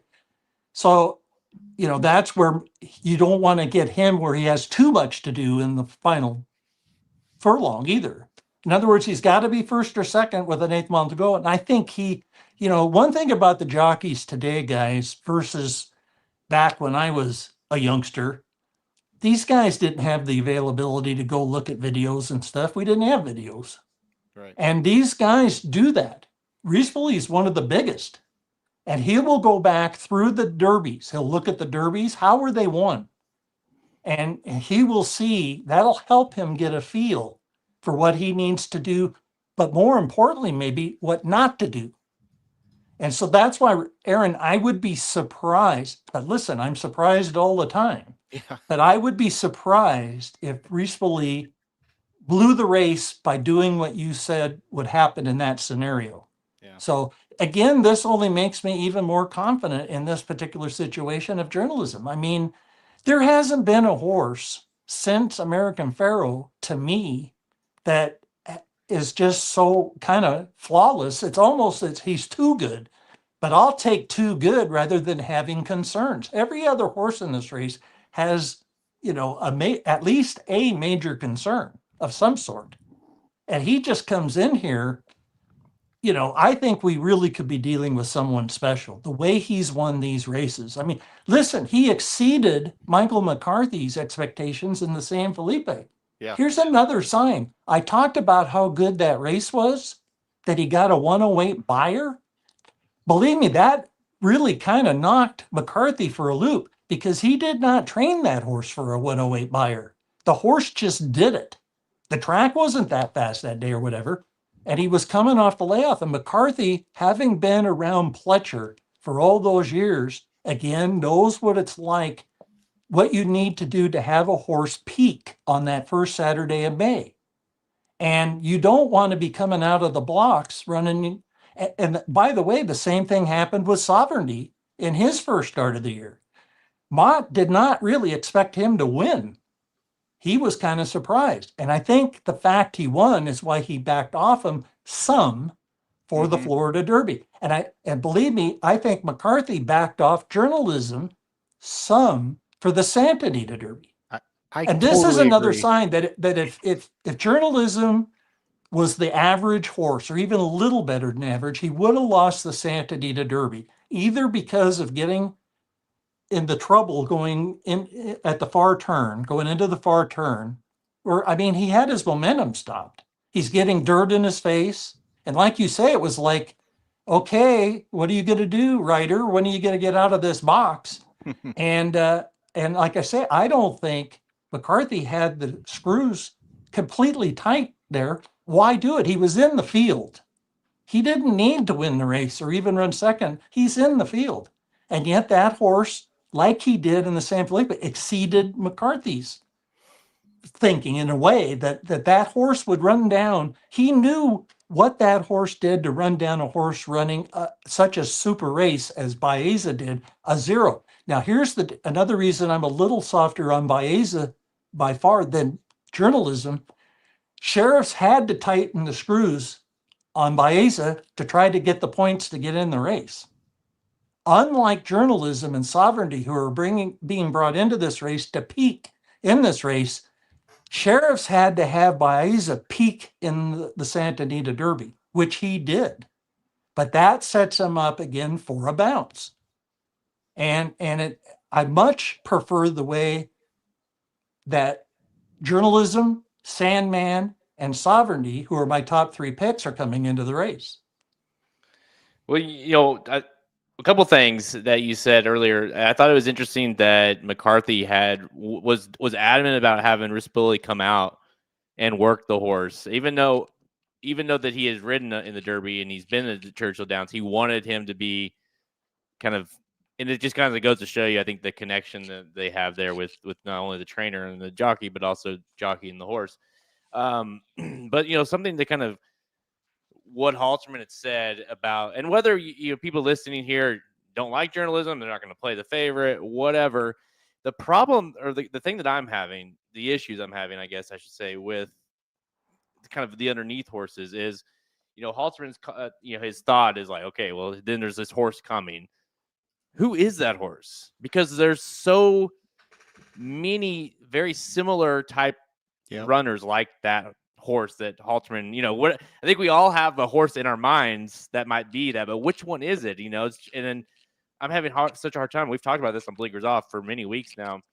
It's hard to decipher. You kind of just have to make an opinion of which one of those horses is going to be there late in the game. Well, for me, this is where my strike system helps me, because based on the history, to me, the 2 best horses that would do that are Sandman and Tistastic. And this is why I'm picking Tistastic fourth, because they were both in front at the 8th pole in their last race, unlike the Sovereignties and Final Gambits, these horses that were 4th or 5th at that point. And Tistastic is interesting to me from that standpoint, that he made that move early enough in the Louisiana Derby. And I think we're seeing a charismatic type blooming here with Tistastic too. And another thing I will take into consideration is on Steve Mick's radio show, he had Steve Asmussen come up with his lock of the week for like the last 2 years, and like 10 out of 12 of them won. I mean, I started betting them. I'm not an idiot. If they're going to give me winners, I'm going to bet them. And for the week of the Arkansas Derby, he was on the show and he was asked for the lock of the week. And he says, I'm swinging for the fences. I'm saying Tistastic. And I about fainted. And look what happened. But see, let's add that up. What does that indicate? That indicates to me that Asmussen liked that horse that much going into the, I should say, the Louisiana Derby. Yeah, Louisiana. The Louisiana Derby. He liked him that much going into the Louisiana Derby. And you know, that horse, his price is going to be helped a little bit because that race being kind of the first of the big ones, he's kind of out of sight, out of mind. And plus, there's people that kind of consider that, if not a fluke, kind of flukish. But the fact that he was the lock of the week from that train, and think of how many horses Asmussen runs each week. So he's saying, I liked him the best of 15 or 20 horses he was running that week. And we're not talking about a 5-2 shot. You know, that was an upset win by that horse. Yep. So that horse, and Aaron has been kind of warm to him. And I especially can see him hitting the board. Yep. You know, I think he is one of those ideal. I can really see him second, third, even fourth, fifth, you know, for the exotics. That Tistastic to me, you know, and again, because I think he showed he's already been capable of being first or second with an 1/8 of a mile to go. It's not impossible for him to be first or second with an 1/8 of a mile to go in the Derby. And any horse in that prime position puts them in that prime position to win the race. And Tistastic is not far-fetched to be in that position because he just did it. And that's the key with him and Sandman. And the problem I have with Burnham Square, Sovereignty, Final Gambit, Publisher, and Flying Mohawk, those horses getting that strike in that, what I consider to be the most important category. And that's what kind of helps you, because Jared, you articulated it well. We all are going to have to make this decision. If somebody's going to catch journalism, who might that be? And it's easier for me than most people because of the fact that I have the dividing line between the 7 horses, the 5 that get a strike in that category that to me, I'm not going to be interested in, or the 2 that are okay in that category, meaning Sandman and Tistastic. Those are the 2 that I view having the better chance to catch journalism. And I don't overly like their chances to do that based on what we've been talking about journalism. But if someone's going to do it, to me, those are the 2 I gravitate to. Well, what makes that horse very interesting, and you said it, and we've kind of said this a little bit as well on Blinkers Off, is you look at a horse like Sandman and Tistastic, and you know, somewhat similar horses in a sense that how they run, and both won their last preps, right? One of them is 20-1, and one of them is 6-1. Yeah. And now, even to go further than that, the horse that he whacks, Sandman, that is, his stablemate Publisher is also 20-1. 30-1. So it's like, and if we go for even further, Burnham Square, you know, 12. He's just 12-1. So it is a lot of, I feel like, and that's what I even told Halterman privately. I was like, I have to go back and really dive into Tistastic because it feels like it's been so long since he's ran that it's like, oh yeah, it was a really good performance. See, and I like it even more based on the fact Asmussen liked him going into the race. It's one thing if he jumps up and improves and runs that race, and then they're talking to Asmussen. He goes, we thought he was going to improve or this or that. But he was on record going into that. And that means a lot to me because that guy knows what he's doing. That guy sure should win a Kentucky Derby one of these years. You just feel it has to happen. I go back to D. Wayne Lucas on a situation like that. And one of my jobs when I was a reporter and columnist for the Racing Forum was before every Kentucky Derby in the early 1980s, I had to talk to jockeys and trainers because they would have a big edition for the Kentucky Derby. Edition of the Daily Race Forum was filled with a bunch of ads. And in order to justify selling all those ads, they had to have copy. And so we had to fill up the forum with all these stories and go talk to these guys. And my assignment one year was to go talk to Gary Stevens, who at the time hadn't won a Kentucky Derby. And he was riding a horse for D. Wayne Lucas called Tank's Prospect. And so I interviewed Gary and I said, what would it mean to you to win? All the questions you're normally going to ask. What do you think of the horse? What about his last race? Then I said, after, 5-10 minutes, I said, well, Gary, the interview is over. Now I'm going to tell you something person to person, because we both, connected because he was born in Idaho and rose to stardom at Portland Meadows and at Long Acres, where I grew up. And so he and I were friends right from the get-go when he came to Southern California.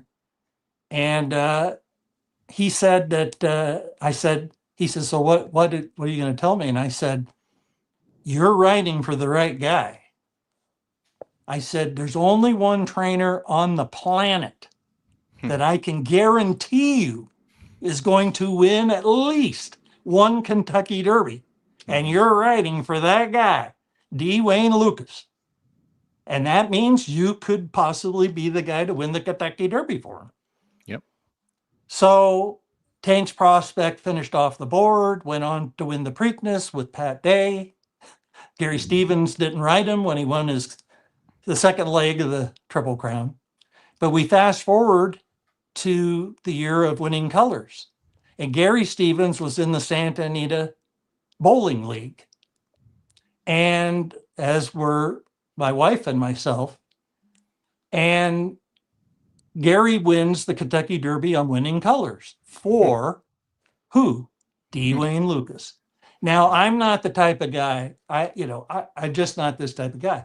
To go up to him the week after the Derby when he's at the bowling league and say, hey, Gary, I taught, and I just went over, I said, hey, Gary, congratulations, man, that was so great, and wow. And he goes, I remember. I said, what's that? He says, I remember what you told me when I rode Tank's Prospect. He said, you said that guy will win a Kentucky Derby. I guarantee it. And look what happened. That's who I won the Derby on, was for a horse trained by D. Wayne Lucas. And I'll tell you, that's the memory of Gary Stevens. I mean, it's phenomenal. I'll tell you one other quick one on Gary that I'm proud of. I was mentioning that I called charts for years. There was a race at Santa Anita one day that Gary was on this horse. And when I was watching the replay, the head-on, I saw a bird come in on the head-on and strike his horse in the head on the backside. And I put that in the chart comments. And so that was like, say, on a Sunday. And Wednesday, I got a phone call in the press box at Santa Anita. And the guy said, it's Gary Stevens. So I come on, and most of the time, as you guys know, from the comments that you have to deal with from the people commenting, most of the time they're not positive. It's something negative. So I'm thinking, what is Gary upset about? I mean, as I'm heading to the phone. So I pick up the phone, I go, hi, Gary. He goes, thank you. I said, for what? He said, I got off that horse Sunday and told the owner and trainer that my horse had got hit in the head by a bird on the backstretch. And he said, they looked at me like I was from Mars. They said, oh yeah, sure. Your horse was hit by a bird. That's a good one. And he goes, I got the form today and they had the charts and you got it right there in black and white in the charts. Thank you. I love that. That's one of my favorite stories for sure that you've got. Yeah.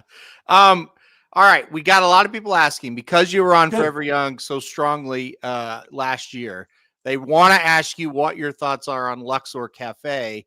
And, you haven't talked about him yet. What do you think? Luxor Cafe, he's the strongest of the Japanese runners here this year. What do you think?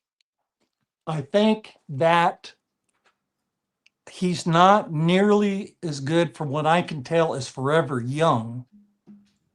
But that's not to say he isn't good enough to win this Derby, especially if journalism doesn't win.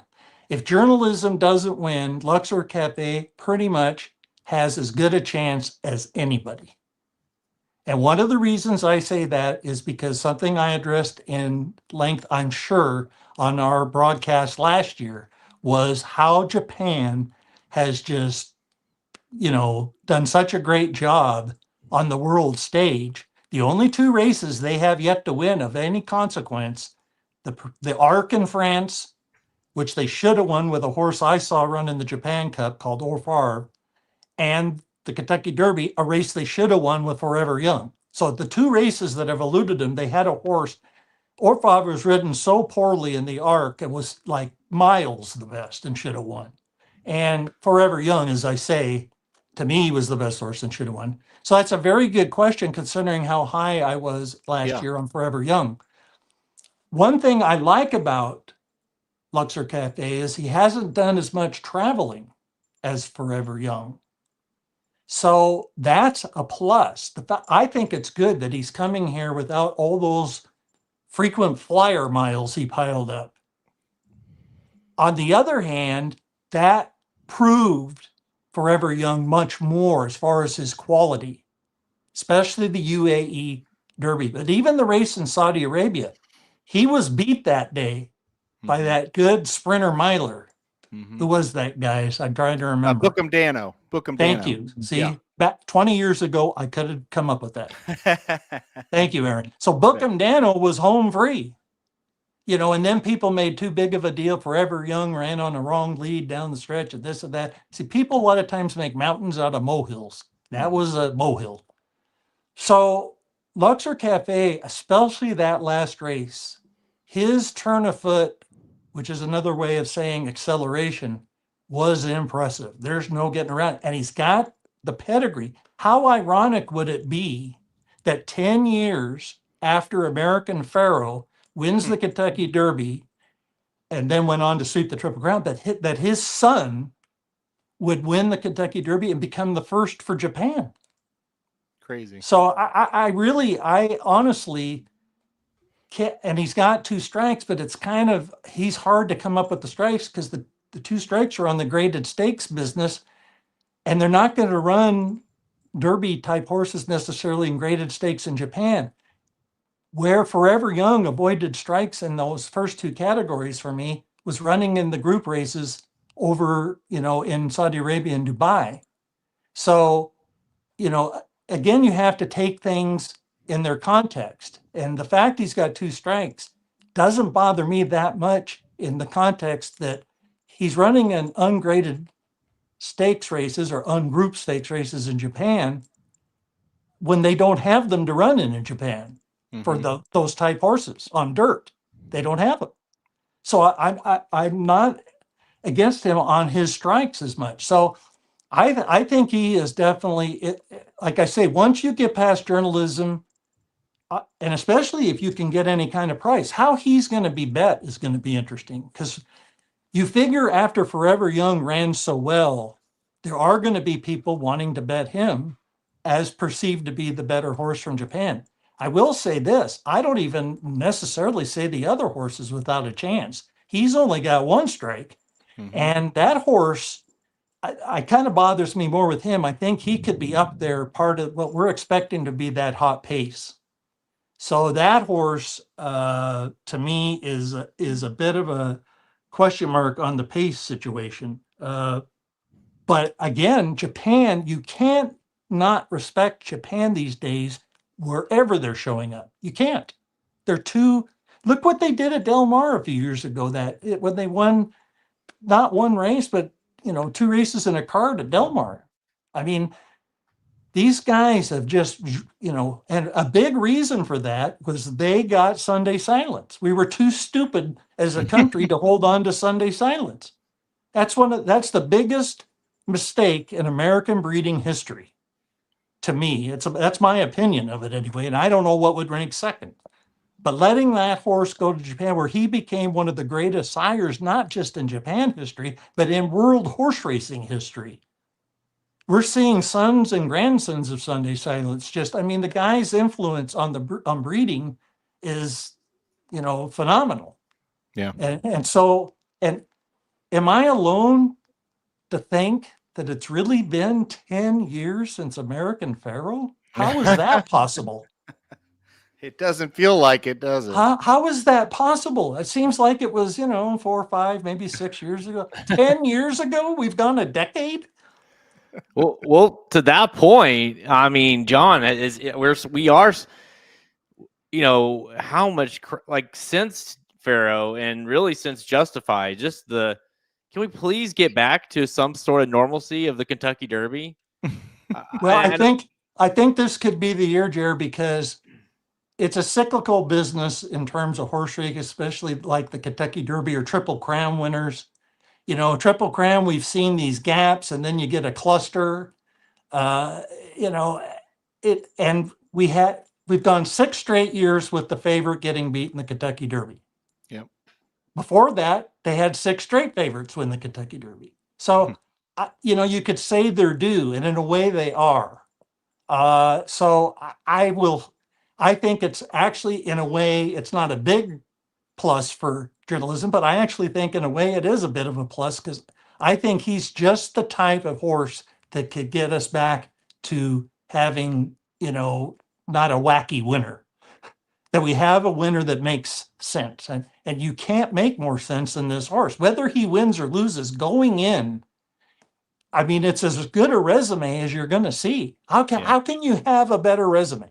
What would he need to do except be undefeated? And like I say, I don't count that against him because he lost his first race sprinting. So in my eyes, for the relevance of the Kentucky Derby, a 2-turn race, he's undefeated. Yeah, and there's, like I said earlier, whether you want to try to beat him or not, that's part of the game. But there's no doubt that he is the deserving and clear-cut favorite. You mentioned this right at the beginning, and I think it was interesting because it's something that I've been battling with once the draw happened. And you're right. I think, because I was like, forget Citizen Bull. I was, really trying to talk myself into even to picking Rodriguez to win the race.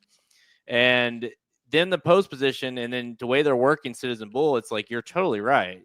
It almost like Halterman, and I kind of want to ask you this too, because I know how much you've liked Rodriguez throughout the year. Mm-hmm. Is it almost the draw of Citizen Bull kind of hurt Rodriguez? Because now it's like, well, we have to send Citizen Bull. And we know Rodriguez isn't, if he's not on the lead on his own, he's kind of been shown to not run as well. And so that situation, and then maybe that kind of how Baffert felt after the draw, he didn't seem super excited about either post, is it kind of hurt both the horses. I think you're right. Like when I saw the draw, I thought, ooh, one of two things going to happen. If Citizen Bull breaks, I don't see any way he's not in the front, because you have to send from out of there. Even if you break well, you still have to send from out of there and get room, right? Yep. And if he doesn't break, that's the thing from the one hole. And Citizen Bull's not been horrible out of the gate or anything, but if he gets out a little slow and gets shut off, that's where Rodriguez gets his chance, right? Yep. But I'm with you. I think all things being equal, John, now I'll get your thoughts on it, but I think the draw didn't really help Citizen Bull or Rodriguez, either one. Well, it didn't, but of the two, I think it flipped the scenario that we all were thinking could happen, and you had talked about it. And like I say, it was a very reasonable scenario that Rodriguez, based on the Wood Memorial, which is, the best race he's run by far, and how did he win it? He went right to the front. So, you don't want to break. If it's not broke, don't fix it. So you figured he's the one that they're going to go. But that drawing the rail for Citizen Bull, and listen, we're back to this situation to where, like I say, sometimes people way overemphasize the most recent race. And everybody's down on Citizen Bull with reason. I mean, he ran a very disappointing race. There's no getting around it. Yeah. But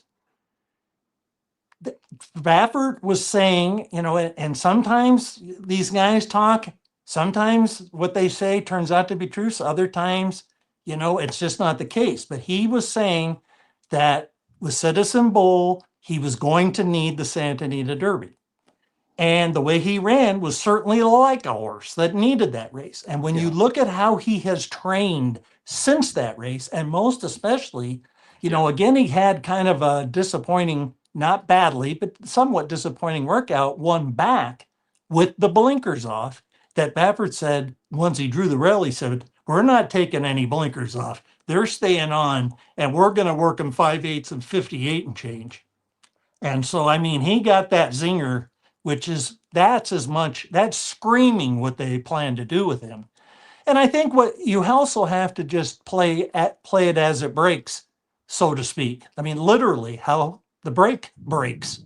And that is, as you say, Aaron, Citizen Bull, he's a big horse. So, I mean, he could kind of come out of there a little, not all that fast, even if they plan to send him. And it wouldn't take much before, he's got 2 or 3 horses that have come over in front of him or whatever.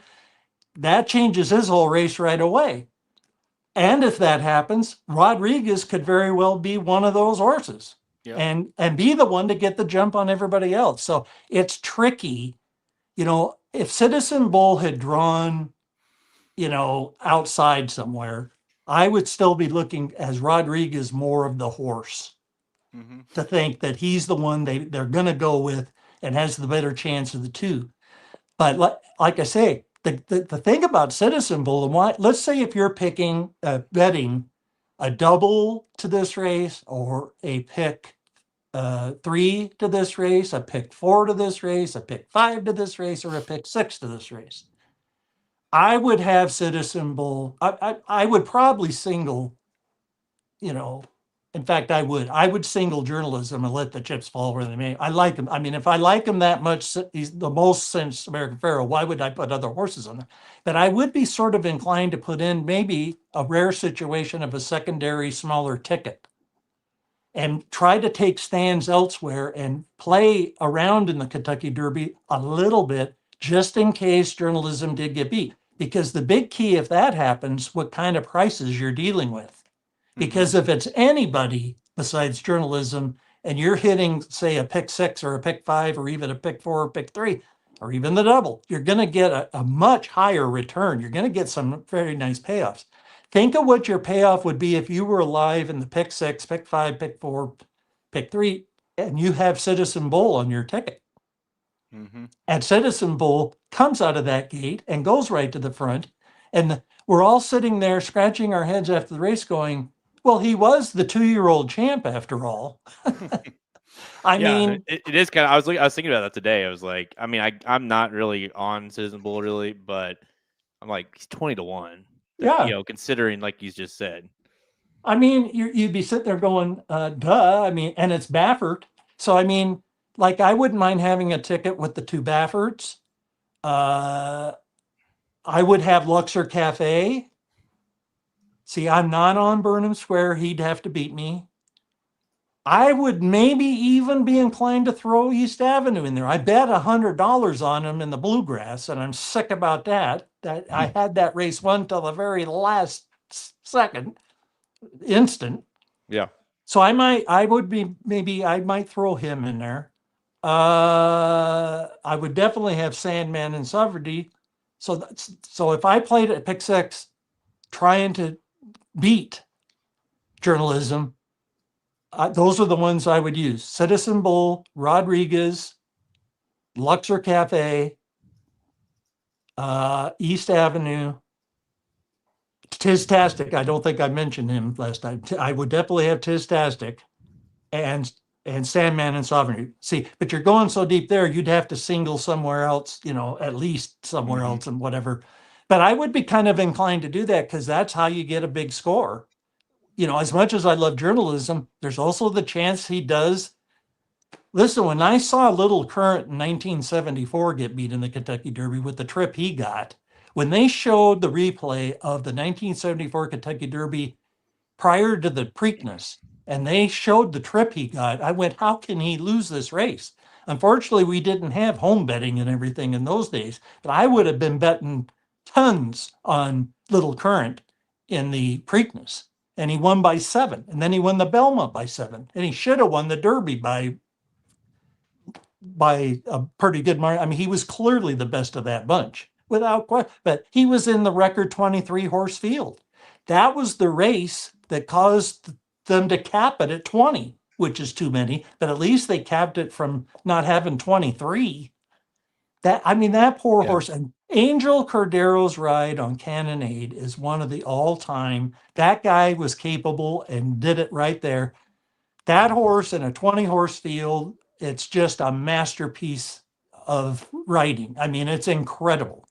But you realize that he is not even close to the best horse in that race, and he wins. And this is the reason why I would say it's not a bad idea to make a major pick 6 ticket singling journalism. I'd be happy with that, because I feel like if I get there and I'm singled to him, I got a very good chance to win the pick 6 or the pick 5 or pick 4. Yeah.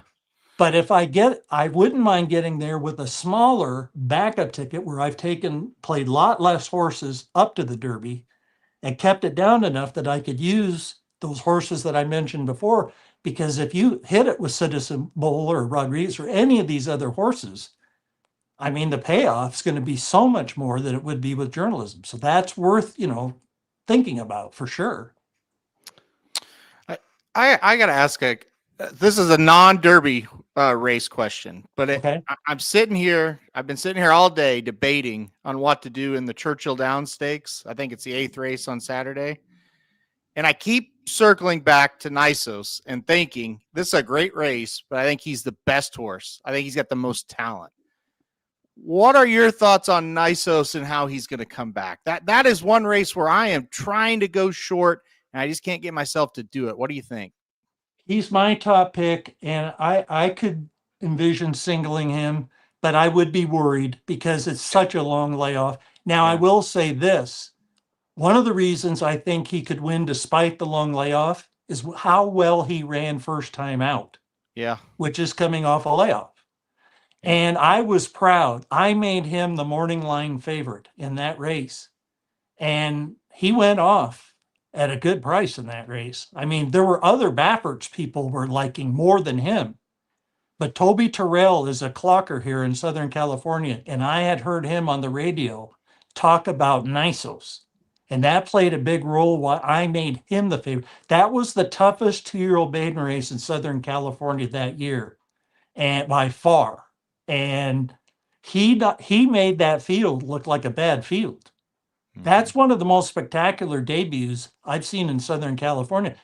It's just a smidge below Flightline and his career debut, or Landa Lucy and her career debut, or Precisionist and his career debut. I mean, that one is right in that realm. And that's why I was not surprised to see what he would go on to do. But, he seems to be the type of horse that unfortunately we see too often that is too fast for his own good. Yeah. Those are horses, it's hard to keep them going because look at how lightly raced Flightline was. And nowadays we can't seem to get a secretariat that would run. Look at how many times he ran as a 2-year-old when he was the horse of the year as a 2-year-old. Was something like 10 times. Yep. That's 4 races more than Flightline's career. If he ran 10, which that's just off the top of my head, but right. I know he ran a lot, and the game has changed. I mean, it's just not the same. That's why it's such a shame Rags to Riches is not in the Hall of Fame, and I could spend hours on that. But that they penalize her, and yet Smarty Jones can go in, with 8 starts, and Justify can go in with 6 starts, and Flightline's going in with 6 starts, but yet she had 7 starts, and it's not enough. All she did was beat a future 2-time horse of the year in the Belmont Stakes, stumbling at the start and racing much further. If you whatever the Thoroughgraph or Regazin numbers were for that race, I guarantee you Rags the Richest number. I guarantee you Curlin's number paled in comparison to Rags the Richest because she ran so much farther. You guys, Rags the Richest, when she won the Las Virgenes Stakes, which at the time was a Grade 1 race, and do you know who saddled her for the Las Virgenes Stakes? Michael McCarthy, because Todd Pletcher was suspended. Wow. And she went out there, and Garrett Gomez apologized. You know how they talk to the riders after a race? His comment was, "I'm sorry." He won. And he said, I'm sorry. She raced like 10 wide for a mile. I mean, again, if you had the like thoroughgrass for that race, it would have been like a minus 20. I mean, it was one of the most amazing races for a Grade 1, which it was at the time, you'll ever see. She toyed with them in the Santa Anita Oaks, toyed with them in the Kentucky Oaks, and then made history by becoming the first filly in over 100 years to win the Belmont Stakes and beat the likes of Curlin doing it. But she's not good enough for the Hall of Fame. I have another Derby, or I should say non-Derby related question. Okay. I'm sure, John, and I promise I'll be sort of nice, but like I'm sure in December when you drafted Patch Adams, Yeah. Oh, you thought if Patch Adams, this is low. If I can get that horse to run on the first Saturday of May, then this pick was perfect. Yep. Well, you did. Yep. But he's just running the race after. So yep, which isn't even which isn't even a stakes race. I'm sorry, that was not nice because my team's so much better. But I can always come back and say one thing Ryan have never done is take a filly in the first round. I think she got more points though than Patch Adams did. Oh, I don't think so. I would say I know so. But all kidding aside, are you gonna? I mean, do you like Patch Adams in that race? Well, going back to the other one, in the betting Bible, which I'm proud to participate in now, I have Nisos on top, and I have Pat. I had to kind of hold my throat to do it. I mean, I really wanted to pick against him, but I think, God almighty, if I thought he was good enough to win the Kentucky Derby in December, how can I not pick him in an allowance race, for Pete's sake? So I put him on top. But I'll tell you, I wouldn't bet 2 cents on him. I mean, I would put him on any ticket I have. I wouldn't let him beat me. But I certainly have seen enough there that whatever went wrong, however the wheels went off, they went off. I mean, there's no doubt about that. And this is the trouble again. Here's what, we talk about. I'm glad you bring this up, Jared, because even when we're kidding around, this raises a very important point. And that is, and I wrote about this in my expressbet column last year. Part of the problem for all of us trying to analyze the Kentucky Derby, trying to get the winner, is how the game has changed, that these horses race so much less than they did forever. I mean, like I was talking about Secretariat and how many times he ran. I mean, it was a rarity to get these horses with 3 or 2 or 4 starts. Now it's the opposite. They're like the norm, and it's rare to get a horse with 6 or 7 or 8 starts. My point being is it's hard to know the form when there's not that much form to go by. And see, this is the problem with Patch Adams. We were thinking, and I wasn't alone, he was the favorite in one of the early Kentucky Derby future wagers. I mean, I was far from alone in liking that horse. And I know he was popular at the draft. In the first round, practically everybody below us in the first round kept saying, most people said, boy, I was really sorry Patch Adams was gone. Well, now I'm sorry he was gone too. But the thing is, we were obviously sinking our teeth into his big maiden win at Churchill. And you go back, that race was a tremendous race. He almost broke Groupie Doll's track record. Groupie Doll was on the ballot for the Hall of Fame this year. I mean, to do that as a 2-year-old was extremely impressive. And he's got the type of trainer you want, Brad. I mean, there was so much to like.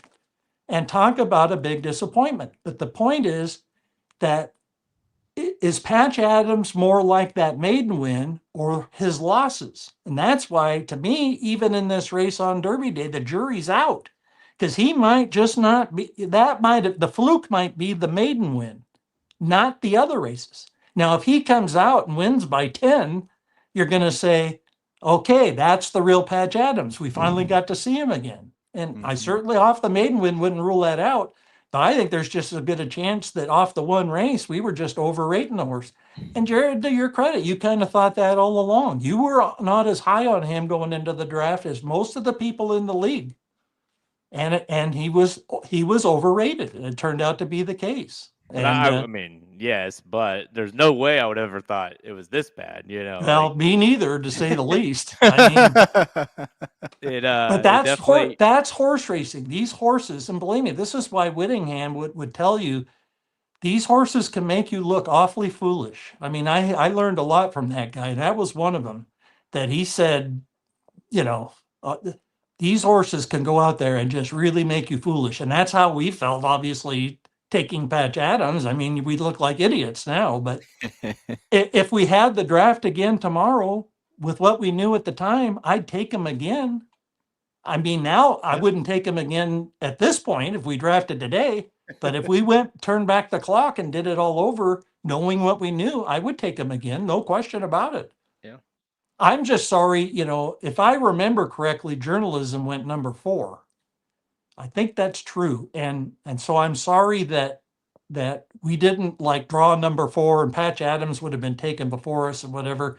If we'd been number 4, maybe journalism would have fallen into our lap, even though we liked Patch Adams best.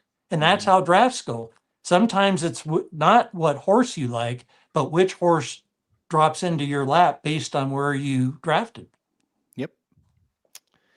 Yeah, that's that was how we kind of fell into Barnes. We didn't really go into the draft assuming we'd get Barnes or even have like all this hype on him or anything. Just thought, well, shit, he fell right to us. And I think you guys kind of thought we were going to take him. Yeah, honestly, I didn't think there was a chance he would be there by the time, whether it been you or there's like I know Halsburn wasn't going to because I knew he liked Citizen Bull better, and I don't really blame that decision. But absolutely. But yeah, I didn't think that he would land to us. And so when he did, Kevin and I were just kind of like, well, we didn't really plan for this. Hell, we had multiple other, and honestly, East Avenue would have probably been the horse that we would have gone after had that not been. And so I don't know which one. I mean, at least East Avenue is running in the Derby, but either way, it was not great. No. But see, again, at the time, Barnes made a lot of sense. I mean, listen, if we didn't take Patch Adams, Barnes is who we were going to take. That's how, I mean, and it wasn't like, I wanted Patch Adams and was glad to get him. But for instance, if Aaron had taken Patch Adams, we would have taken Barnes at number 2. I mean, we wouldn't have taken Citizen Bull. We would have taken Barnes. Yeah. And there you go. And again, Barnes is the one not in the Derby and Citizen Bull is. And that's another reason I kind of worry about Citizen Bull, because this is how things work in racing. Aaron took him with the number 1 pick. Mm-hmm. And he was number 1 on Aaron's Derby 5 for weeks. Yep. And in fact, he kept criticizing me for not having him in my 5 or low on my 5. Yeah. And I kept saying one of the problems I had with him was the bad record of Breeders' Cup juvenile winners in the Kentucky Derby. And it's a bad record. And I'm not saying it can't be done. It can. We've seen it done. But it's not. It's a rarity. And so to me, the odds were against him from that standpoint right from the get-go. But to Baffert's credit and to Citizen Bull's credit, he's made it into the race. And during our broadcast today, I did make a case that you could see him possibly winning it. It's not impossible at all. And I think he's worth having some money on at the price he's going to be. Now, will he be 20? I think based on kind of what we're getting now, he might drop from that some. This workout, those final scorching workouts like that tend to draw money at Churchill for the Derby. They do. And there's reason. A lot of times a horse that works like Citizen Bull today wins the Kentucky Derby. They signal it right there in that workout. And his workout was certainly a lot better than Rodriguez's final workout. So right there again. So prior to and this is how it could change possibly between now, Monday, up until Saturday. Things can change even now. We could get a horse out. We could get Baeza in.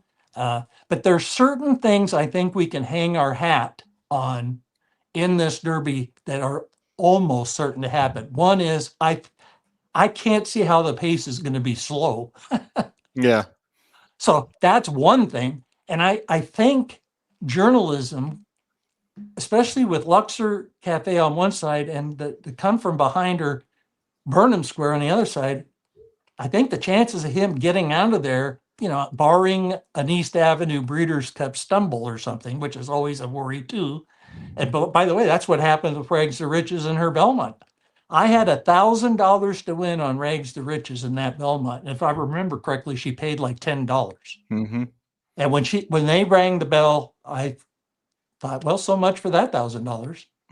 And when she won, I took my wife to the Disneyland Hotel, and we spent the night going to Disneyland for 2 days there. So that was I always call that the Rags to Riches Disneyland trip.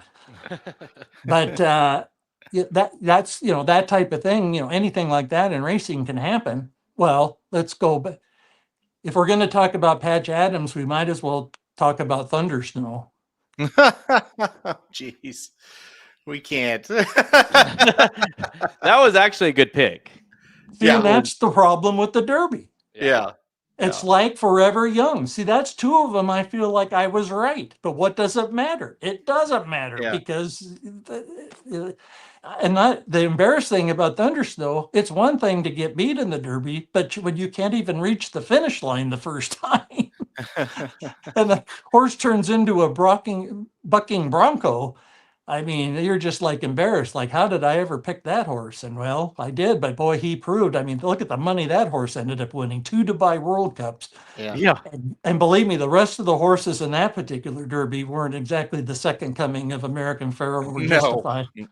And that's one reason I liked him. It was kind of a softish Derby. This is another thing that's happening with journalism. Everything seems to be just on karma coming his way. I mean, even the fact Baez is not in the race. Think of that. The horse that he beat by less than a length last time might not be in the race. How can he not be helped by that? The horse that gave him a scare might be on the outside and not even in the race. Karma. And especially if Baeza doesn't get in, that's really going to be a sign to me that the karma is really running strong to journalism. But everything, everything seems to be working, and even the post draw just couldn't have worked out better for him, really. I mean, he's sitting in a beautiful spot there. And instead of being far outside, far inside, the pace scenario, you couldn't ask for a better pace scenario for him for what we're thinking. And pace is always tricky because, especially if you get a race with 2 pace horses where people think they're going to go out and kill each other on the front end. And then one of them stumbles or breaks bad and the other one gets left on the lead. And you're betting some horse from off the pace and you're going, uh-oh. But this isn't 1 pace horse or 2 pace horses. We've got like 4 or 5 pace horses here. That's why I'll be shocked if we get a soft pace. It figures to be a hot pace. And it works right into journalism's advantage from the standpoint he's not a come from the clouds closer. He's a mid-pack-ish closer, which really should put him in a beautiful spot there in the early going. And it increases the chances he'll be first or second with 1/8 of a mile to go, which is what I focus on with those Derby strikes.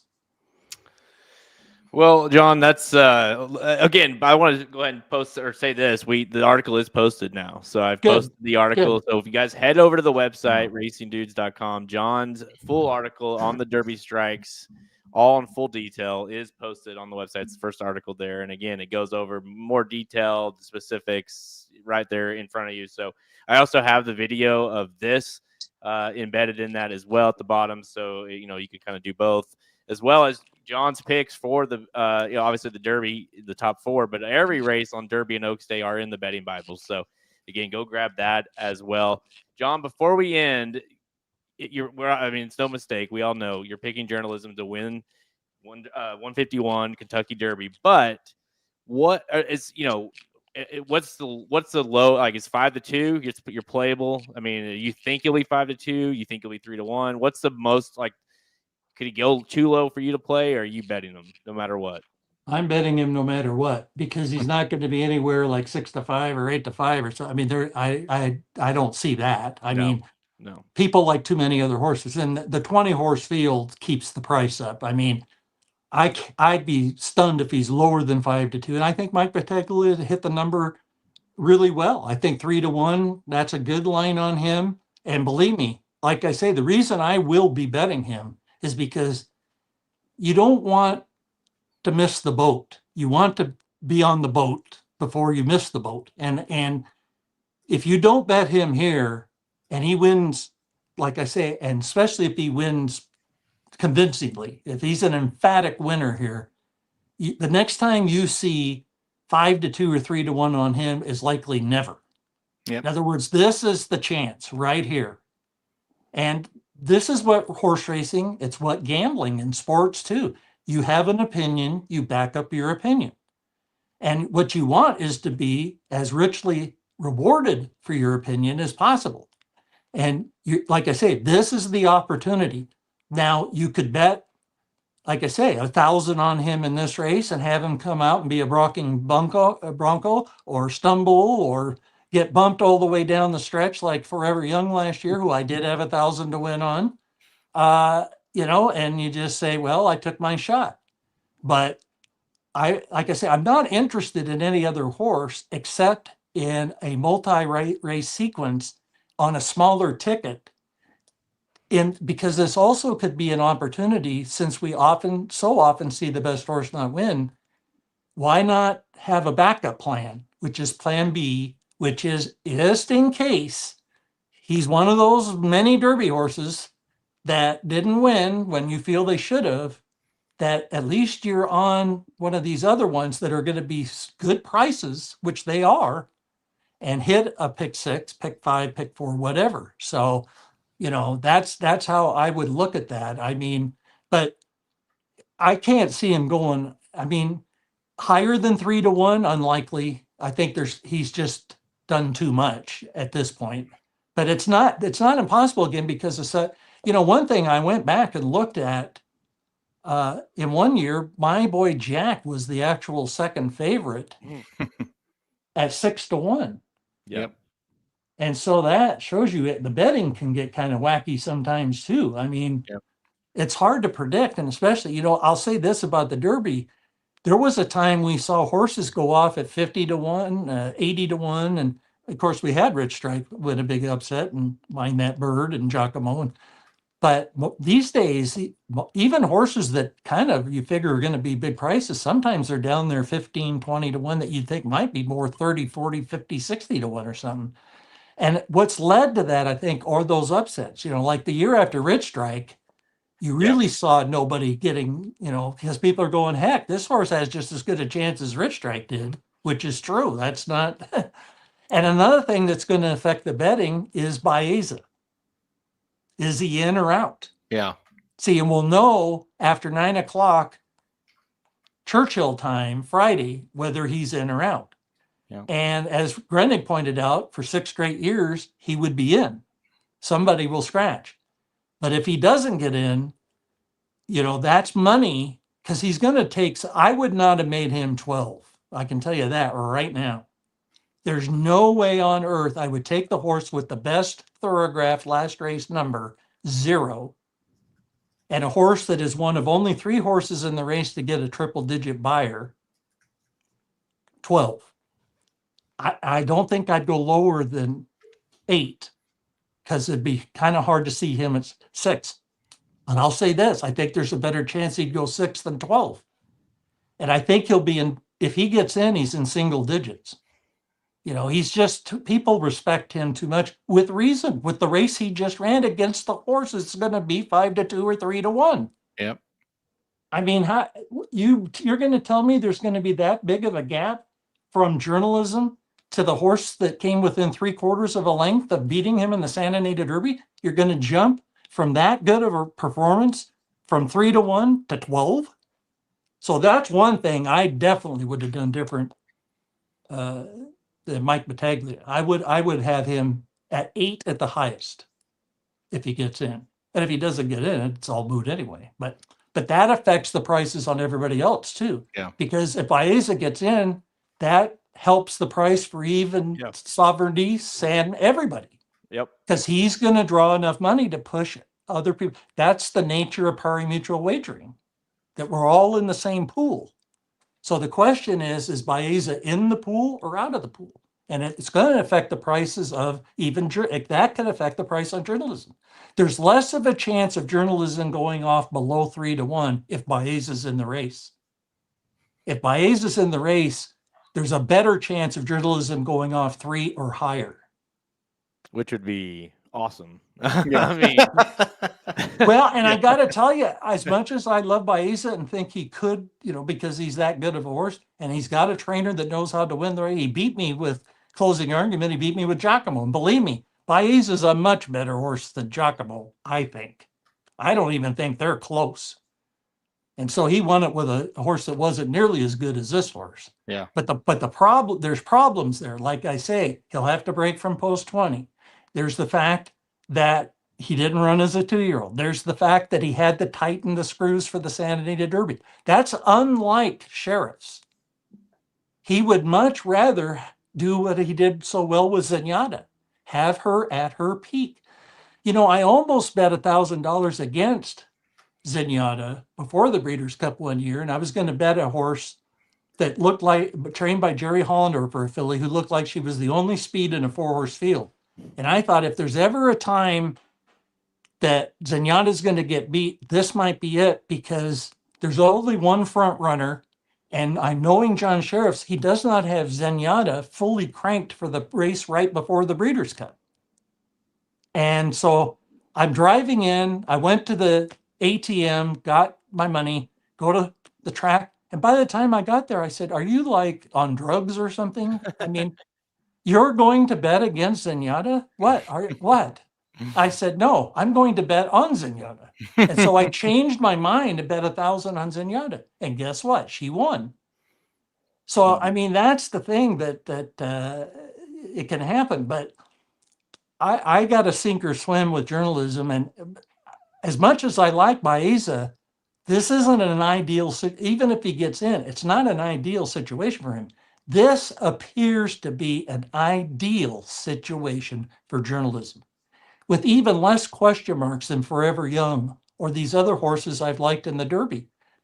Like I say, we go back to American Pharoah. I mean, Justify I was more worried about than this horse. I mean, I just can't be more confident in him. And, you know, sometimes your confidence is rewarded and sometimes you just go, well, I was wrong, or I was right, and racing luck beat you.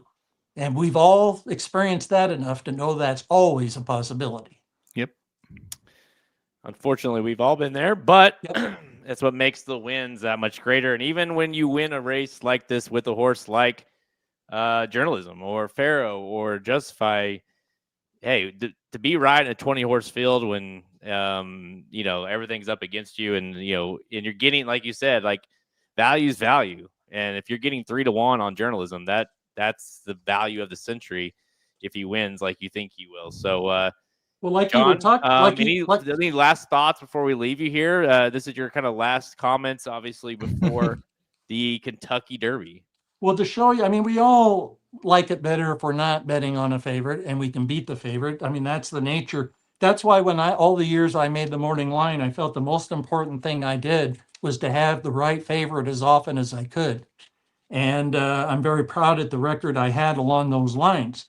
But especially in a 20-horse field, even if you're betting the favorite, it can turn out great. I'm going back to look at Justify what he paid. He paid, he was 5-2 So you guys are getting $7 and change.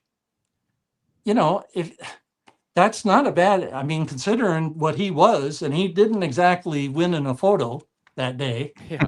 So, I mean, now that's the race my boy Jack, think of this. He was Yep. the second favorite at 6-1. Yep. Then you had Audible at 7 and Good Magic at 9. I'll tell you this, I've come away, especially considering what Good Magic has done as a sire. He was a pretty damn good horse, that horse. Yep. That horse, for Chad Brown, that horse could have been his Derby winner. He just was unlucky to run into that Justify there. That I kind of feel for him like Sham or Ali Dar, some of these hard luck Derby horses. And I kind of feel, looking back, that Good Magic kind of feel he beat everybody but Justify that day.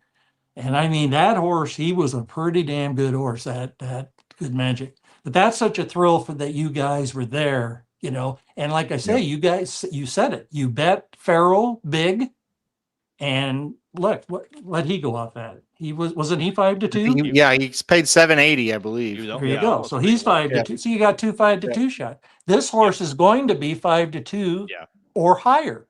Yeah. And there's nothing wrong with that. I mean, really. So I'm happy with this situation. I'm happy going in. Sometimes, as you said, Aaron, I like it when we're on the same page. Yeah.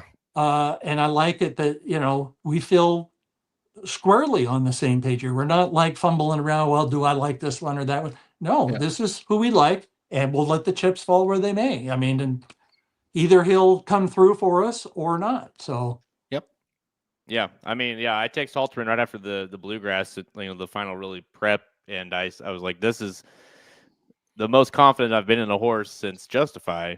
And then again, since then I've been like, I'm kind of waiting for the draw and everything. I started to kind of like, well, is he that? And then like I've kind of rolled my way back into it. I mean, like, all right, yes, I am. I mean, I still agree with you. I think that it is closer for some of these horses than I would like to admit, but I do think he's a clear horse to beat, and based on what we've had run since Justify, I think that's a fair statement. So, John, of course, as always, thank you so much. I mean, I don't know why I'm amazed, but I am amazed every time you're on because it's just the amount of talent. So, I mean, the comments, there was multiple comments. It's like the amount of information that John has forgotten. Like in horse racing, I'll never get close to. So we appreciate you being on Blinkers Off, and good luck in the Derby. Well, thanks a lot. And one thing I'd say to that is standing in front of the grandstand one morning with Charlie Whittingham, which I did so often. And one day we were chatting about this or that, and he said, John, I'm still learning. And I almost fainted. I mean, I'm going like, what the heck?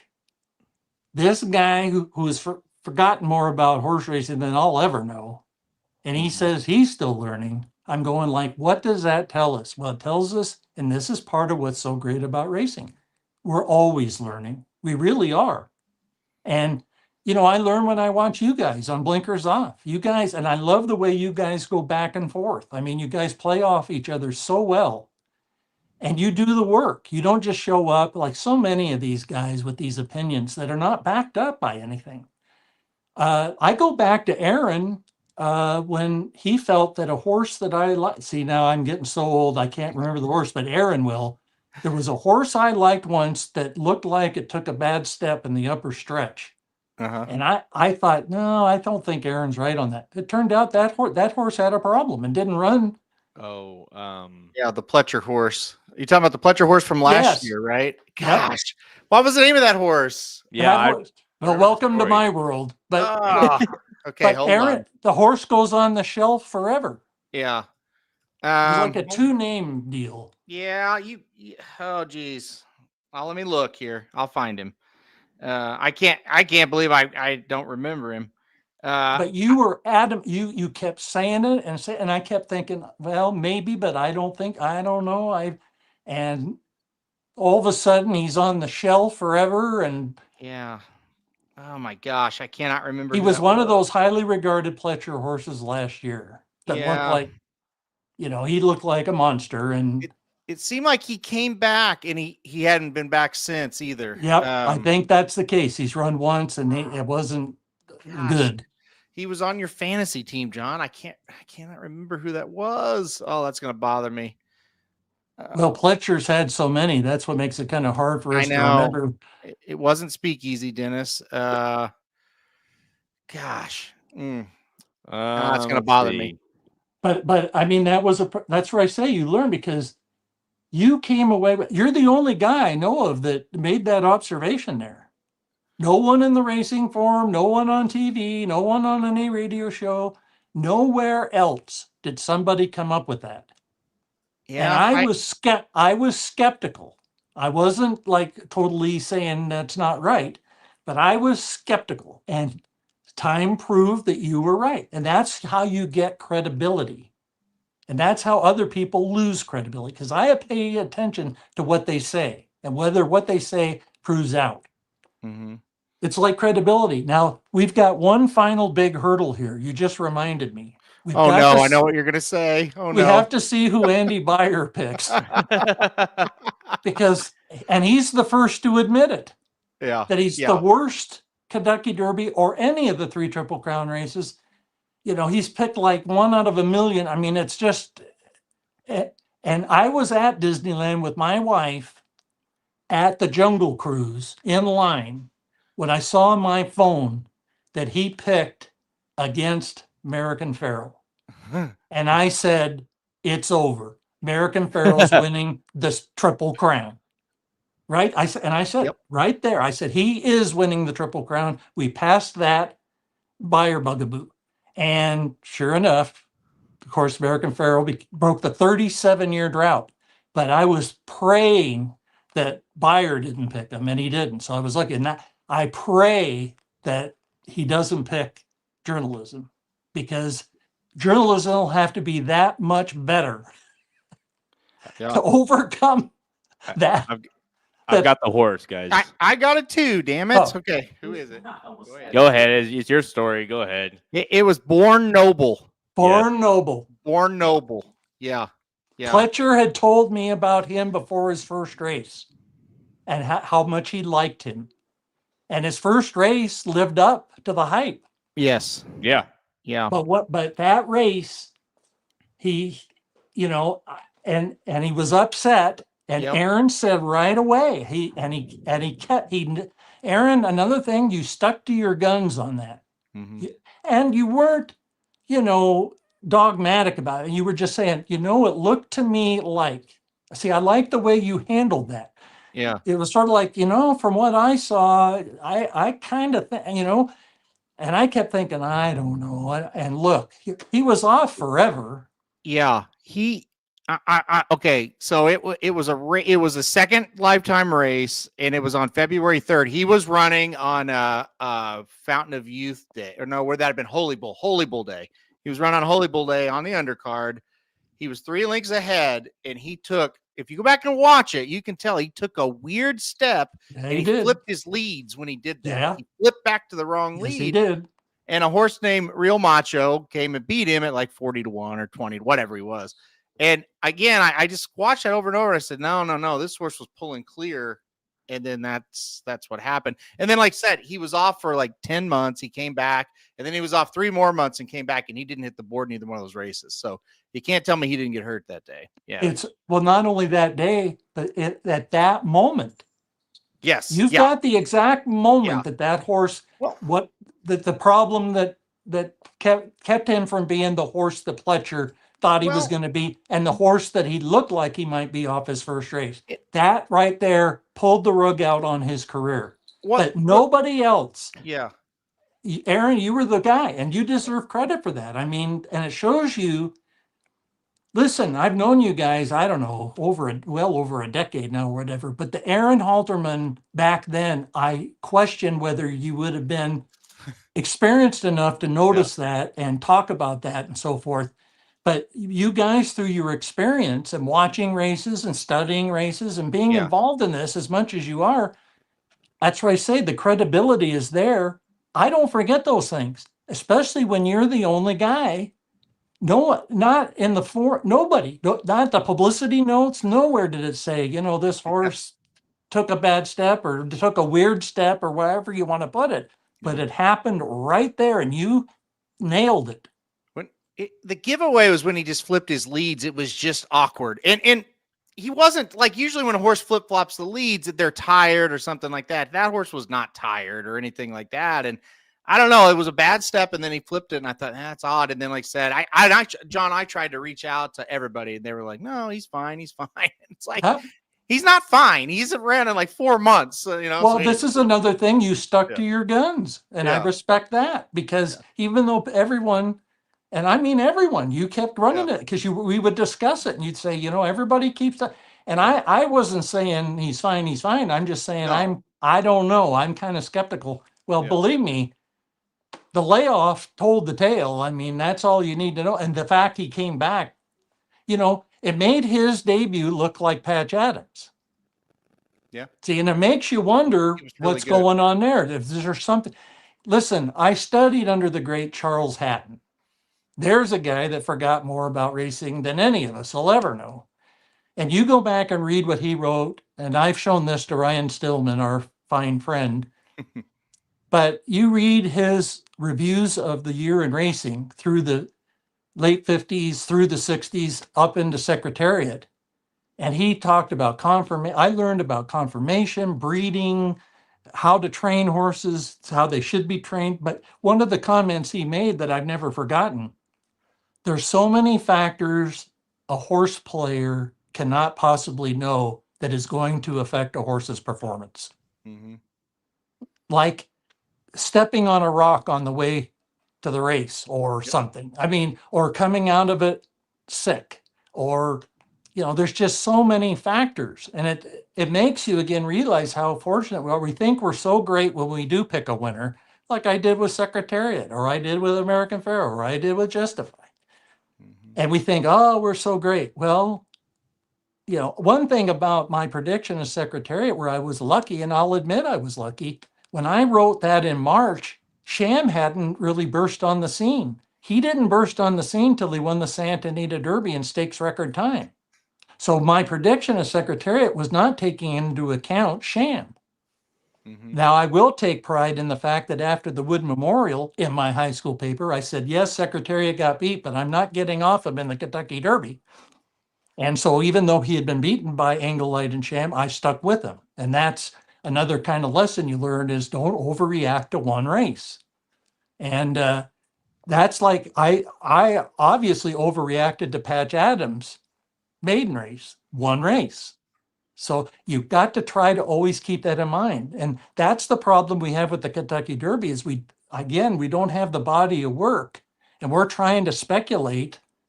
And that's one thing, at least about journalism, I feel he has, by today's standards, a pretty robust resume. We kind of know what we're dealing with there. Whereas like a horse like Baeza, we really don't. Or a horse like Grande. That horse ran well enough in the Wood Memorial that how can you not say he's not someone to look at, but he's got 3 strikes on my strike system again, which tells me he's got to be a mage. And we do have a mage, but the mages are the exceptions to the rule. And more often than not, the rule wins. That's why they're the exceptions. Well said. I'm glad you guys found Born Noble. I know that was going to bother me. And he had a great name. Yeah, I know. I had to go back and search our rankings from last year in the fantasy draft and fantasy, so I could figure out. And I was like, once I saw the name, I was like, oh yeah, that was it. Good detective work by both of you. I think he beat me barely. I think so. But all right, John. As always, thank you so much. We'll of course be talking to you and again, guys. John, anything that happens, say Baeza gets in, whatever. We will be updating our top 4s. John will obviously have his top 4 updated in the betting Bible if need be. So I can say right now, I'm not putting them in my top 4. What if Sandman and Sovereignty scratch? Okay, so it took 5 seconds for you to get me to change my mind. Good point. Good point, Jared. Gotcha. All right, guys. Got me. Thanks so much, John. We'll see you later. See ya. Yeah, John. Listen, you never know. I mean, I don't want to put it out there, but I guess it's possible. All right, guys. Well, another year, another John. As always, Halterman. It's always amazing. So I'll tell you one thing. That Born Noble thing. I was like, if I don't find this horse, I'm not going to sleep at night. I went to the fantasy league and found him. Yeah, from last year. yeah. Schedule for the rest of the week, Rogue. Halterman, we're kind of honing in on it, but I mean, are you wanting to do Wednesday do just an Oaks blinkers off, and then Thursday do Derby? So yeah, I think that would be fine. So what I think we will do, because from the second this ends through Tuesday night, will all be the push to get the betting Bible done and ready and everything out. So that nothing going on there on air then.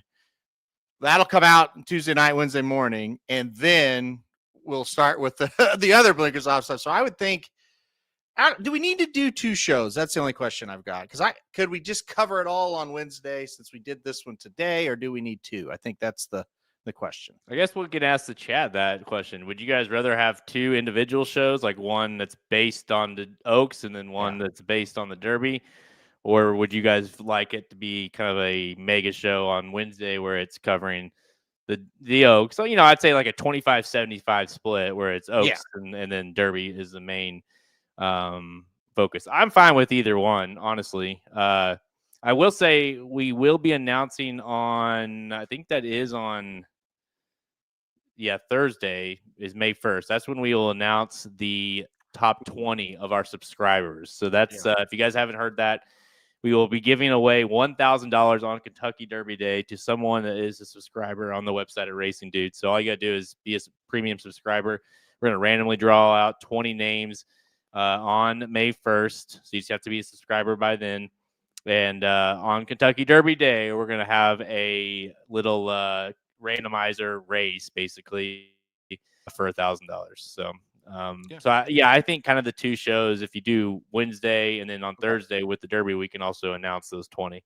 Okay, 2 shows then. We'll do one Wednesday. I'm going to try to do Dudes Who Bet Sports on Wednesday as well. And then Thursday we'll do, I would imagine, I think Magic Mike will probably be Thursday, and then we'll do the Derby Thursday. And then, the only thing that's nice is because you just never know with changes and, one day change, if we cover the whole Derby on Wednesday and then say someone scratches on Thursday, you know what I mean? Yep. Kind of nice. Always safe.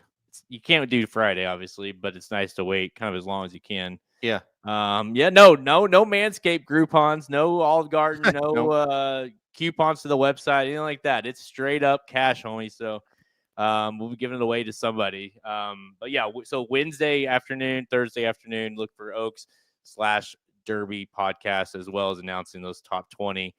But yeah, we'll have a Derby. We have a Derby party live at Halterman's house on Saturday. Halterman's gonna be live on VSiN for a few hours as well. So we got a lot going on. We don't really. People are like, "You're not going to the Derby?" It's like, God, we got so much to do. My neighbor said, "You guys aren't going to the Derby?" And I said, "Well, I'm on like live television for 4 hours, so no, I can't. I literally, because of my job, I can't go."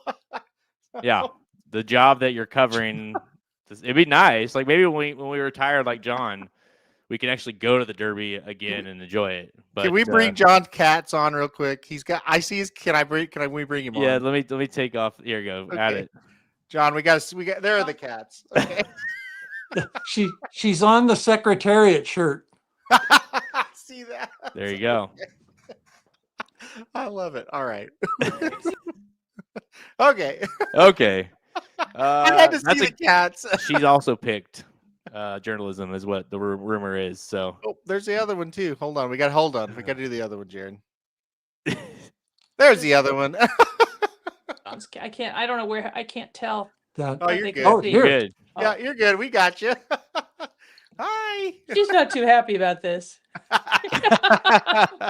Oh, and there's that one was my more. favorite part of the show. Wait a minute. There was one more. Oh, she you got just one showed more. up. Hold on. We got to get the other one. Got one more. I don't have a cat, so I can't put mine on. This screen. is the diabetic one. Oh, beautiful cat. Beautiful cat. I wish Darby was around, but she's not So around. my only question is, which one is named like a boss? Oh, that's priceless.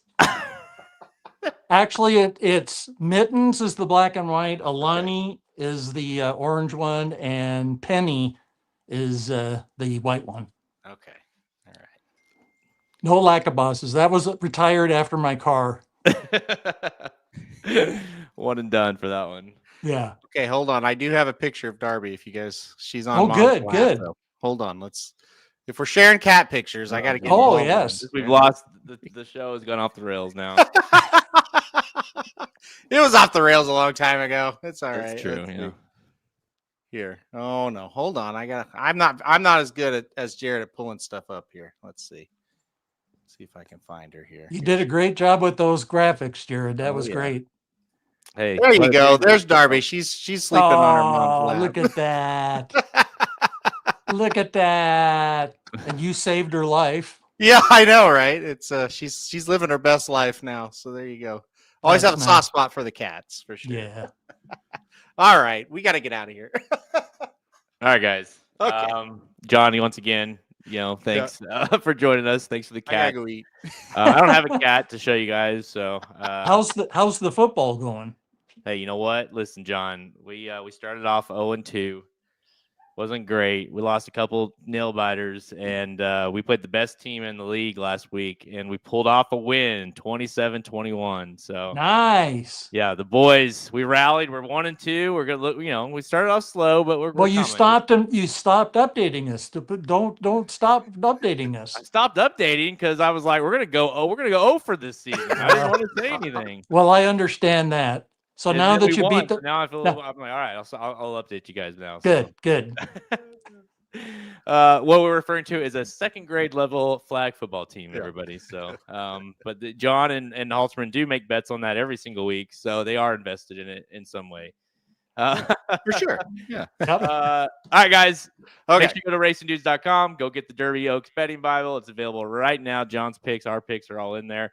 Twitter at @racing_dudes, Instagram, Facebook, all episodes of Blinkers Off. You can just go to the Instagram or the podcast page or Apple Podcasts. All you listen to, we are on there. Go to YouTube. Make sure you subscribe, like, notification bell, because we will be live again on Wednesday. We'll be live again on Thursday talking about Halterman and I's actual Oaks and Derby picks. All right, guys, everybody, thank you so much for tuning in. I'm Jared Welch. He's Aaron Halterman, and he is Jon White. And good luck in the Kentucky Derby. See you guys. Thank you for listening to another episode of Blinkers Off. Join our horse racing community at racingdudes.com and follow us on Twitter at racing_dudes. Want to make money betting horses? Bet with the Racing Dudes.